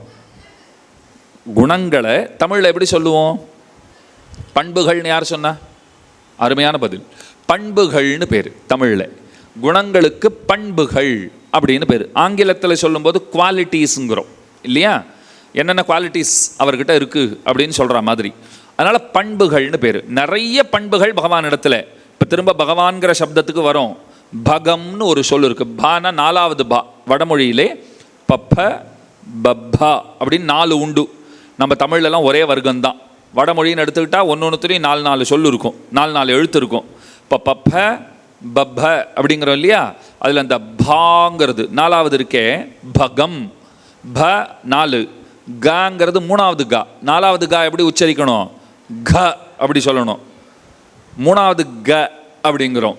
அப்போ அந்த பகம் அப்படின்னா முக்கியமான 6 குணங்கள். பகவான். இப்போ தனம் இருக்கிறவனை நாம் என்ன சொல்லுவோம்? தனவான் சொல்கிறோமா? புத்தி இருக்கிறவனை என்ன சொல்கிறோம்? புத்திமான் சொல்கிறோமா? அதை மாதிரி பகம் இருக்கிறவன் பகவான். இதை ஞாபகம் வச்சுக்கோங்க. ஏன் பகவானை பகவான்னு சொல்லுகிறோம்னால், பகம் எவனிடத்தில் இருக்கிறதோ அவன் பகவான். யார் பகவான் அப்படின்னா ஒருத்தர் தான் பகவான். பரமாத்மாவுக்கு தான் பகவான்னு பேர். பரமாத்மாவிற்குத்தான் பகவான்னு பேர். இப்போ நம்ம பகவான் சங்கராச்சாரியர், பகவான் ராமானுஜாச்சாரியர், பகவான் ராமகிருஷ்ண தேவர் சொல்கிறோமா சொல்லலையா? உயர்ந்தவர்களை அந்த பகவான்கிற சப்தம் போட்டு சொல்கிறோமா இல்லையா? ஏன் அப்படின்னா 2 காரணங்கள் வச்சுக்கோங்க. நாம் முதல்ல சாட்சாத்து பகவானே இந்த உருவத்தில் வந்திருப்பதாக நம்புகிறோம். இது ஒன்று. இது முக்கியமான காரணம். நாம் என்ன நினைக்கிறோம்? இப்போ கீழே யார் யார் பெயர்லாம் சொன்னேனோ இதை போல் இன்னும் நூற்றுக்கணக்கான ஆயிரக்கணக்கான நல்லவர்கள், ஆன்மீக பெரியவர்கள் இந்த உலகத்திலே தோன்றி இருக்கிறார்கள். அவர்கள்லாம் நம்மளை பொறுத்த வரைக்கும் யாருன்னு கேட்டால் சாட்சாத்து தெய்வம் சொல்கிறோமா? அதனால் பகவான்னு சொல்லலாம் சார், தப்பு கிடையாதுங்கிறோம். இது ஒன்று. 2வது என்ன காரணம்? நம்முடைய மகரிஷிகளும் பெரியவர்களும் என்ன சொல்லி வைத்தார்கள்னால், ஒரு உபச்சாரத்துக்கு சொல்கிறதுன்னா எப்படி கொண்டாடுறது? யாரையாவது இப்போ கொண்டாடணும்னு சொன்னால் எப்படி கொண்டாடுவது? பகவானை கொண்டாடுறா போலத்தான் கொண்டாடி ஆக வேண்டும். அதனால் பகவான்னு சொல்கிறா போலே நாம் கொண்டாடணும்னு நினைக்கிறவங்களையும் அந்த வார்த்தையை போட்டே நாம் கொண்டாடுகிறோம். ஆனால் உண்மையிலே பகவான் என்பது பரமாத்மாவைத்தான் சுட்டும், அவருக்குத்தான் பொருந்தும். மற்ற பேருக்கு சொல்கிறோமேன்னா அது கௌரவத்துக்காக சொல்லுவதுன்னு ஒன்று சொன்னான். நான் 2 காரணம் சொல்லியிருக்கேன். உங்களுக்கு எது பிடிச்சிருக்கோ வச்சுக்கோங்க. முதல் காரணம், எங்களை பொறுத்த வரைக்கும் அவர் தெய்வமே தான், அதனால் பகவான் தான் இப்படி வந்திருக்கார் பகவான். அடுத்தது என்ன சொன்னோம்? இவர் வேறு அவர் வேறா இருக்கலாம், இவர் பகவானுடைய அடியவராக இருக்கலாம். ஆனால் பகவானிடத்தில் இருக்கிற அந்த குணநலன்கள் இவரிடத்திலும் குறைவில்லாமல் நிறைந்திருக்கிறபடியினாலே இவரும் பகவான்னு சொல்ல தகுந்தவர். அதனால் பகவான்னு சொல்லுகிறோம். அப்போ பகவானுக்கு பகவான்னு ஏன் பேருன்னு உங்களுக்கு தெரிஞ்சு போச்சா? இப்போ தான் முக்கியமான விஷயம். இன்னும் 4 நிமிஷம் இருக்குது, சொல்கிறேன் கேட்டுக்கோங்க. எப்பயுமே முடியும் போது ரொம்ப கவனமாக கேட்டுக்கணும். வருஷம் சொல்கிற விஷயந்தான் அது. அதில் தான் முக்கியமான விஷயங்கள்லாம் வரும். ஆரம்பத்தில் கொஞ்சம் முன்னுரை பீட்டிக்கைன்னுவா. முன்னுரையில் ரொம்ப முக்கியமான விஷயங்கள்லாம் இருக்காது. ஆனால் இதில் சிக்கல் என்னென்னா, நீங்கள் ஆரம்பத்தில் தான் ரொம்ப தெளிவாக இருப்பீங்க. எப்போ உங்களுக்கு தேவையான விஷயங்கள் இல்லையோ அப்போ தெளிவாக இருந்துருவீங்க. நாம் நடுவில் கொஞ்சம் பிக்கப் பண்ணி, இப்போ வண்டி எடுக்கிறோம், நீங்களே பாருங்கள். ஒரு வண்டி எடுக்கிறீங்க, அந்த வண்டி எடுக்கும்போது எடுப்பில் அந்த வேகம் வருமா உங்களுக்கு? வண்டியில் வராது. பைக் ஓட்டுறவங்க முதல்ல ஃபஸ்ட்டு கியர் ஸ்டார்ட் பண்ணிவிட்டு மெதுவாக போய் 2வது கியரை போட்டு, இன்றைக்கி போகிற பசங்கள்லாம் நல்லா பறக்கிறாங்க. உங்களுக்கு கூட நான் இன்றைக்கே சொல்லி வைக்கிறேன், நீங்கள் எங்கே வண்டி ஓட்டினாலும் நிதானமாக போங்க. 50-60 தாண்டி போகணுங்கிற அவசியமெல்லாம் வச்சுக்காதீங்க. அதெல்லாம் ரொம்ப த்ரில்லு. 1000 பேர் 1000 சொல்லுவான். அந்த ஒரு பைத்தியகார்த்தனமான விஷயங்களிலே எல்லாம் உங்கள் மனத்தை ஒருபோதும் நீங்கள் செலுத்தாதீர்கள். நிதானமாக ஓட்டுங்கோ, 2 பக்கமும் பார்த்துட்டு ஓட்டுங்கோ, பொறுமையாக வண்டி ஓட்டுங்கோ. சைக்கிள் ஓட்டினாலும் சரி, நடந்து போனாலும் சரி, வண்டியில் போனாலும் சரி. ஏன்னா இன்றைக்கி அவங்கவுங்க வண்டியை வாங்கி கொடுத்துட்றாங்க. அந்த பசங்க போகிற வேகத்தை எல்லாம் பார்த்தால் பக்கு பக்குன்னு இருக்குது. 2 காரணத்துக்காக. அவனுக்கு என்ன ஆகுமோன்னு பயமாக இருக்குது, அவனால் நமக்கு என்ன ஆகுமோன்னு பயமாக இருக்குது. 2 காரணம் இருக்கோ இல்லையோ. அதனால் வண்டி ஓட்டும் போதெல்லாம் ஜாக்கிரதையாக ஓட்டுங்கோ. இப்போ நிதானமாக வண்டி எடுக்கிறோம், முதல்ல ஸ்லோவாக தானே ஸ்டார்ட் ஆகும். அப்புறம் ஒரு ஸ்பீடு பிடிக்கிறோமா, திரும்பி வரும்போது பாருங்கள் அந்த வேகத்திலேருந்து படிப்படியாக குறைச்சிக்கிட்டே வந்து பிரேக்கை பிடிச்சி வாசலில், வீட்டு வாசலில் வண்டியை நிறுத்துகிறோம். அதனால் இப்போ கடைசியில் சொல்கிற விஷயம் கவனமாக கேட்டுக்கோங்கோ. இறைவனிடத்தில் குணங்கள் நிறைய இருக்குது, அதனால தான் பகவான்னு பேர். 6 குணம் தானான்னு கேட்கக்கூடாது. பகவான்னா 6 குணம் தானே சொன்னேன். 6 குணங்கள் எவனிடத்தில் இருந்திருக்கிறதோ அவன் பகவான்னா. 6 குணம் தானான்னா கிடையவே கிடையாது. எண்ணிமாளாத குணங்கள் உண்டு. ஆனால் எண்ணிமாளாத அந்த குணங்களுக்கு ஊற்றுவாயாக இருப்பது இந்த 6 குணங்கள். அது ஞாபகம் வச்சுக்கோங்க. இப்போ காவேரி நதி இருக்குது, கங்கா நதி இருக்குது. கங்கோத்ரின்னு சொல்லுவா. அது எங்கேருந்து புறப்படுறதோ அந்த இடத்துல போய் பார்த்தோன்னா பெரிய நதியாட்டம் இருக்காது, அது ஒரு ஒழுக்காட்டம் இருக்கும். ஒரு அருவி வரா போல் சின்னதாக வரும். ஒரு நீர் ஒழுக்கு பார்த்துருக்கீங்களா, அது மாதிரி தான் வரும்.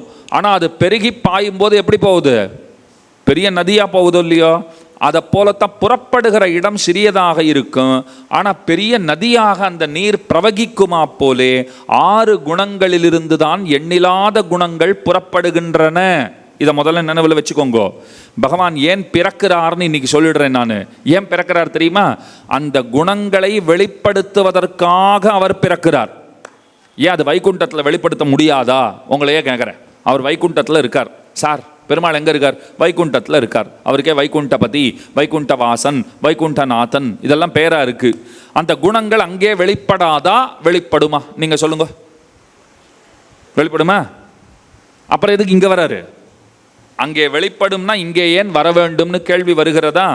இங்கே தான் முக்கியமாக நீங்கள் தெரிஞ்சுக்கணும். வைகுண்டத்திலே இருப்பவர்கள் எப்படிப்பட்டவர்கள்னு சொன்னால் இறைவனை போன்றவர்கள், இறைவனுக்கு குறைவில்லாதவர்கள், இறைவனாட்டமே இருக்கிறவர்கள். நல்லா நினைவில் வச்சுக்கோங்க.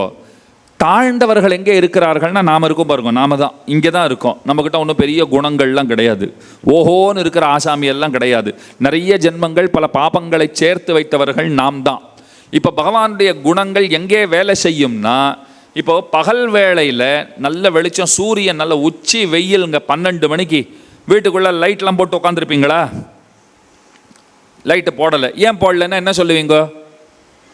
அதான் உச்சி வெயில் வெளிச்சம் எல்லா பக்கமும் அடிக்குது, இப்போ எதுக்கு லைட்டு, யாரா லைட்டு போட்டது அப்படின்னு சுவாமிஜி கேட்பாரா மாட்டாரா? வெயில் வேளையில் லைட்டு போட்டு வச்சுருந்தா சுவிட்ச் அணைக்க வேண்டாமா அப்படின்னு கேட்பாரா மாட்டாரா? அதே ராத்திரி வேலைன்னா லைட்டு போட்டால் யாராவது ஏதாச்சும் சொல்லுவாங்களா? சொல்ல மாட்டாங்க. ராத்திரி வேலைன்னா லைட்டு போடுறோமா போடலையா? போடுறோம் தானே. பகவானுடைய குணங்கள் வைகுண்டத்திலே பகலிலே போடப்பட்ட விளக்கு போல இருக்குது. ஏன்னா அவனிலும் குறைந்தவர் அங்கே யாரும் இல்லவே இல்லை. எல்லாம் அவனாட்டமே இருக்காங்க, எல்லாம் வசந்தவங்களாக இருக்காங்க. இப்போ எல்லாருமே கோடீஸ்வரன்னா யார் தான் தானம் பண்ணுறது? புரியுதா உங்களுக்கு? எல்லாரும் கோடீஸ்வரன்னா நான் உங்களை கூட, சார் இங்கே வாங்க தம்பி, ஒரு 50 ரூபா வச்சுக்கோங்க, போய் டீ சாப்பிட்டு வாங்கன்னா நீங்கள் என்ன கேட்பீங்க? நான் என்னை பார்த்தா எப்படி தெரியுது? நான் இப்போ தான் 5 கோடி ரூபாய் டொனேட் பண்ணிட்டு வந்திருக்கேன் ஒரு இடத்துல, 50 ரூபாய் கொடுத்து டீ சாப்பிட்டு வாங்குறீங்க, நான் என்னை பார்த்தா என்ன உங்களுக்கு ஏழையாட்டம் தெரியுதா, காசு இல்லாதவனாட்டம் தெரியுதான்னு கேட்பீங்களா மாட்டிங்களா? அதே ஒரு சாதாரணமானவரை, அதிகமாக பணம் காசு இல்லாதவரை கூட்டு கையில் ஒரு 100 ரூபா கொடுத்து வச்சுக்கோங்கன்னா வாங்கிப்பாரா மாட்டாரா? வாங்கிப்பார். இருக்கிறவங்ககிட்ட கூட்டுட்டு சார் இங்கே வாங்கட்டு கோடீஸ்வரரை கூட்டு 100 ரூபா கொடுத்தா தள்ள தட்டி அனுப்புவார். நம்மளை செய்வாரா மாட்டாரா? என்ன நினச்சிக்கிட்டு இருக்கேன்னு கேட்பாரா மாட்டாரா? அப்போ எல்லாரும் கோடீஸ்வரராக இருந்தால் யாராவது ஒருத்தர் தானம் கொடுக்குறவர்னு ஒருத்தரை நம்மளால் காட்ட முடியுமா? யாருக்கு கொடுக்குறது? எல்லாம் கோடீஸ்வரன். அப்படித்தான் வைகுண்டத்திலே எல்லாரும் நிறைவாளர்கள், எல்லாரும் குணவாளர்கள். புரிகிறதா? எல்லாரும் குணவாளர்கள். அதனால பெருமானுடைய அந்த குணங்களை காட்டுறதுக்கு அங்கே இடமே இல்லாத போச்சு. அப்போ பகலில் போட்ட விளக்கு போலே பெருமானுடைய குணங்கள் அவனுடைய இருப்பிடத்திலே உபயோகப்படுவதில்லை. அந்த குணங்கள் உபயோகப்படுவது இருட்டறையில் விளக்கு போலே. நன்னா இந்த வார்த்தையை ஞாபகத்தில் வச்சுக்கோங்க. இருட்டறையில் விளக்கு போலே, வெளிச்சம் இல்லாத இடத்துல போட்ட லைட்டு மாதிரி பெருமானுடைய குணங்கள் உபயோகப்படுவது, வெளிப்படுவது இந்த உலகத்திலே தான். அதனால் தான் இங்கே பிறக்கிறார். இப்போ பகவான் ராமனாக பிறந்தார். முக்கியமான காரணம் என்னன்னா அதைத்தான் சுருக்கமாக சொல்லியிருக்கேன். தன்னுடைய குணங்களை வெளிப்படுத்துவதற்காக. நாளை கேட்பேன், ராமன் ஏன் பிறந்தார்னா நீங்கள் என்ன சொல்லணும்? குணங்களை வெளிப்படுத்துவதற்காக. ராமாயணத்தினுடைய இறுதியிலே ராமனுக்கு முடிசூட்டப்பட்டது. ராமாயணத்தின் இறுதியிலே ராமனுக்கு முடிசூட்டப்பட்டது. ஆனால் நம்முடைய பெரியவர்கள் ராமனுக்கு முடிசூட்டினார்கள் அதை சொல்லவே மாட்டா. ராமனுடைய குணங்களுக்கு முடிசூட்டப்பட்டதுன்னா, ராமனுடைய அந்த அரிய பெரிய குணங்கள் இருக்கே, அந்த பண்புகள் முடிசூடி கொண்டனன்னு சொல்லுவார்கள். அப்படி பெருமானுடைய குணங்கள் ராமாயணத்திலே நன்கு வெளிப்படுகிறது. என்னென்ன குணங்கள் எப்படி எப்படி வெளிப்படுகிறதுங்கிறத அடுத்த 4 தினங்கள் நாம் இவ்விடத்திலே அனுபவிக்கவிருக்கிறோம். பெருமானுடைய குணங்கள் எப்படி வெளிப்படுகிறதுங்கிறத அடுத்த 4 தினங்களிலே அனுபவிக்கவிருக்கிறோம். நீங்கள் அனைவரும் அவசியமாக வந்திருந்து கேட்டு இன்புற வேணுமாய் பிரார்த்தித்து கொண்டு குத்தம் குறைகளை பொறுத்தருள கேட்டுக்கொண்டு நாளை சந்திக்கிறேன் என்று சொல்லி அமைகிறேன். அடியேன். மங்களம் கோசலேந்திராய மகனீய குணாப்தயே சக்கரவர்த்தி தனூஜாய சார்வபௌமாய மங்களம். ஸ்ரீமதே ரம்யஜாமாத்ரு முனீந்திராய மகாத்மனே ஸ்ரீரங்கவாசினே பூயாத் நித்யஸ்ரீஹி நித்யமங்களம். ஓம் நமோ பகவதே ஸ்ரீராமகிருஷ்ணாய. நவராத்திரியின் தொடக்க நாளான இன்று உலகாளும் தேவி மகாசக்தி துர்காமாயின் திருவருளை வேண்டி அவள் பதம் சரணடைந்து இந்த நவராத்திரி உற்சவத்தை நாம் மகிழ்ச்சியுடனும் பக்தியுடனும் நம் ராமகிருஷ்ண மிஷன் மாணவர் இல்லத்தில் தொடங்கியுள்ளோம். இவ்விழாவினை சிறப்பிக்க நம்மிடையே அமைந்து இந்நவராத்திரி உற்சவத்தை விளக்கேற்றி தொடங்கி ஆசி வழங்கி மேலும் நம் இல்லத்தின் 120 ஆண்டு கால மகத்துவம் பொருந்திய வரலாற்றை உரைக்கும் பேலஸ் ஃபார் த புவர் புத்தகத்தை வெளியிட்ட மதிப்பிற்கும் போற்றுதலுக்கும் உரிய நமது சுவாமி சத்யஞானானந்தஜி மகராஜ் அத்தியக்ஷா ராமகிருஷ்ண மடம் ராமகிருஷ்ண மிஷன் அவர்களின் பொற்பாதங்களில் எங்கள் நன்றிகளை சமர்ப்பிக்கின்றோம். இங்கு நமக்கு ஆசி வழங்கி அமைந்திருக்கும் நம் ராமகிருஷ்ண இயக்கத்தின் மூத்த துறவி மதிப்பிற்கும் போற்றுதலுக்கும் உரிய சுவாமி தர்மாத்மானந்தஜி மகராஜ் அவர்களின் பொற்பாதங்களில் எங்கள் நன்றிகளை சமர்ப்பிக்கின்றோம். இவ்விழாவில் வந்தோரை நம் மரபு வழுவாமல் வரவேற்ற நம் இல்லத்தின் முன்னாள் மாணவர் மதிப்பிற்குரிய ஐயா திரு என் வேணுகோபாலன் அவர்களுக்கும் எங்களது மனமார்ந்த நன்றிகளை தெரிவித்துக் கொள்கின்றோம். இந்நவராத்திரி உற்சவத்தின் மகிமைகளை அற்புதமாக நமக்கு எடுத்துரைத்த நமது இல்லத்தின் சுவாமி பிரம்மஞானந்தஜி மகராஜ் அவர்களுக்கு எங்களது மனமார்ந்த நன்றிகளை தெரிவித்துக் கொள்கின்றோம். நவராத்திரியின் முக்கியத்துவம் குறித்தும் நம் இல்லத்தின் 120 ஆண்டு கால வரலாற்றை கூறும் பேலஸ் ஃபார் த புவர் புத்தகத்தை குறித்தும் ஆங்கிலத்தில் அருமையாக எடுத்துரைத்த நமது இல்லத்தின் சுவாமி ராமகிருபானந்தஜி மகராஜ் அவர்களுக்கும் எங்களது மனமார்ந்த நன்றிகளை சமர்ப்பிக்கின்றோம். நம் நவராத்திரி உற்சவம் என்றாலே காலையில் அக்கார வடிசலை போல் தித்திக்கும் நம் ஸ்ரீமான் அக்காரக்கனி அவர்களின் உபன்யாசம்தான். இவ்வருடம் இராமாயண மகாத்மியம் என்ற தலைப்பில் இன்று அந்த ராமபெருமானின் புண்ணிய சரிதத்தை நம் மனதில் பக்தி பொங்கும் வண்ணம் தனது உபன்யாசத்தை தொடங்கியுள்ளார் சுவாமிகளின் இன்றைய இந்த அருமையான உபன்யாசத்திற்கு அவரது பொற்பாதங்களில் எங்களது மனமார்ந்த நன்றிகளை சமர்ப்பிக்கின்றோம். ஐயா அவர்களின் உபன்யாசம் மீண்டும் நாளை தொடரும் என்பதையும் தெரிவித்துக் கொள்கின்றோம். நவராத்திரி நிகழ்வுகளின் உபயதாரர் மதிப்பிற்கும் போற்றுதலுக்கும் உரிய ஐயா டாக்டர் நல்லி குப்புச்சாமி செட்டியார் அவர்களுக்கு எங்களது மனமார்ந்த நன்றிகளை தெரிவித்துக் கொள்கின்றோம்.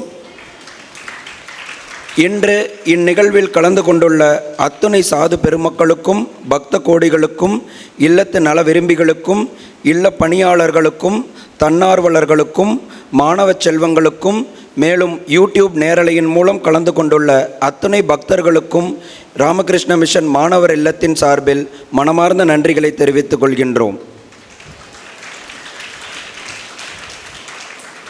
இந்த நவராத்திரி உற்சவத்தின் தொடக்க விழாவிற்கு வழிகாட்டி அமைந்த நமது இல்லத்தின் செயலர் சுவாமிஜி அவர்களுக்கும் ஏனைய சாது பெருமக்களுக்கும் எங்களது மனமார்ந்த நன்றிகளை தெரிவித்துக் கொள்கின்றோம். இன்று மாலை 6:30 மணியளவில் நமது ராமகிருஷ்ண இயக்கத்தின் துறவிகளும் பிரம்மச்சாரிகளும் வழங்கும் கலியுக கல்பத்தரு என்ற தலைப்பிலான கதா காலக்ஷேபம் நிகழ உள்ளது. பக்த கோடிகளும் மக்களும் அனைவரும் கலந்து கொண்டு பயனடையுமாறு தாழ்மையுடன் கேட்டுக்கொள்கின்றோம். இன்று நம் சுவாமி கதாதர பெருமாள் சிம்ம வாகனத்தில் உற்சவம் புறப்பட தயாராக இருக்கின்றார். அனைவரும் சுவாமிகளின் அருள் பெற்று செல்லுமாறு கேட்டுக்கொள்கின்றோம். இன்று பக்தர்களுக்கு தேவியின் அருள் நிறைந்த பிரசாதம் ஏற்பாடு செய்யப்பட்டுள்ளது. பக்த கோடிகள் அனைவரும் பிரசாதம் பெற்று செல்லுமாறு கேட்டுக்கொள்கின்றோம். மீண்டும் ஒருமுறை இவ்விழாவில் கலந்து கொண்ட அனைவருக்கும் நன்றி தெரிவித்துக் கொள்கின்றோம். விழாவின் நிறைவாக ஜெய்.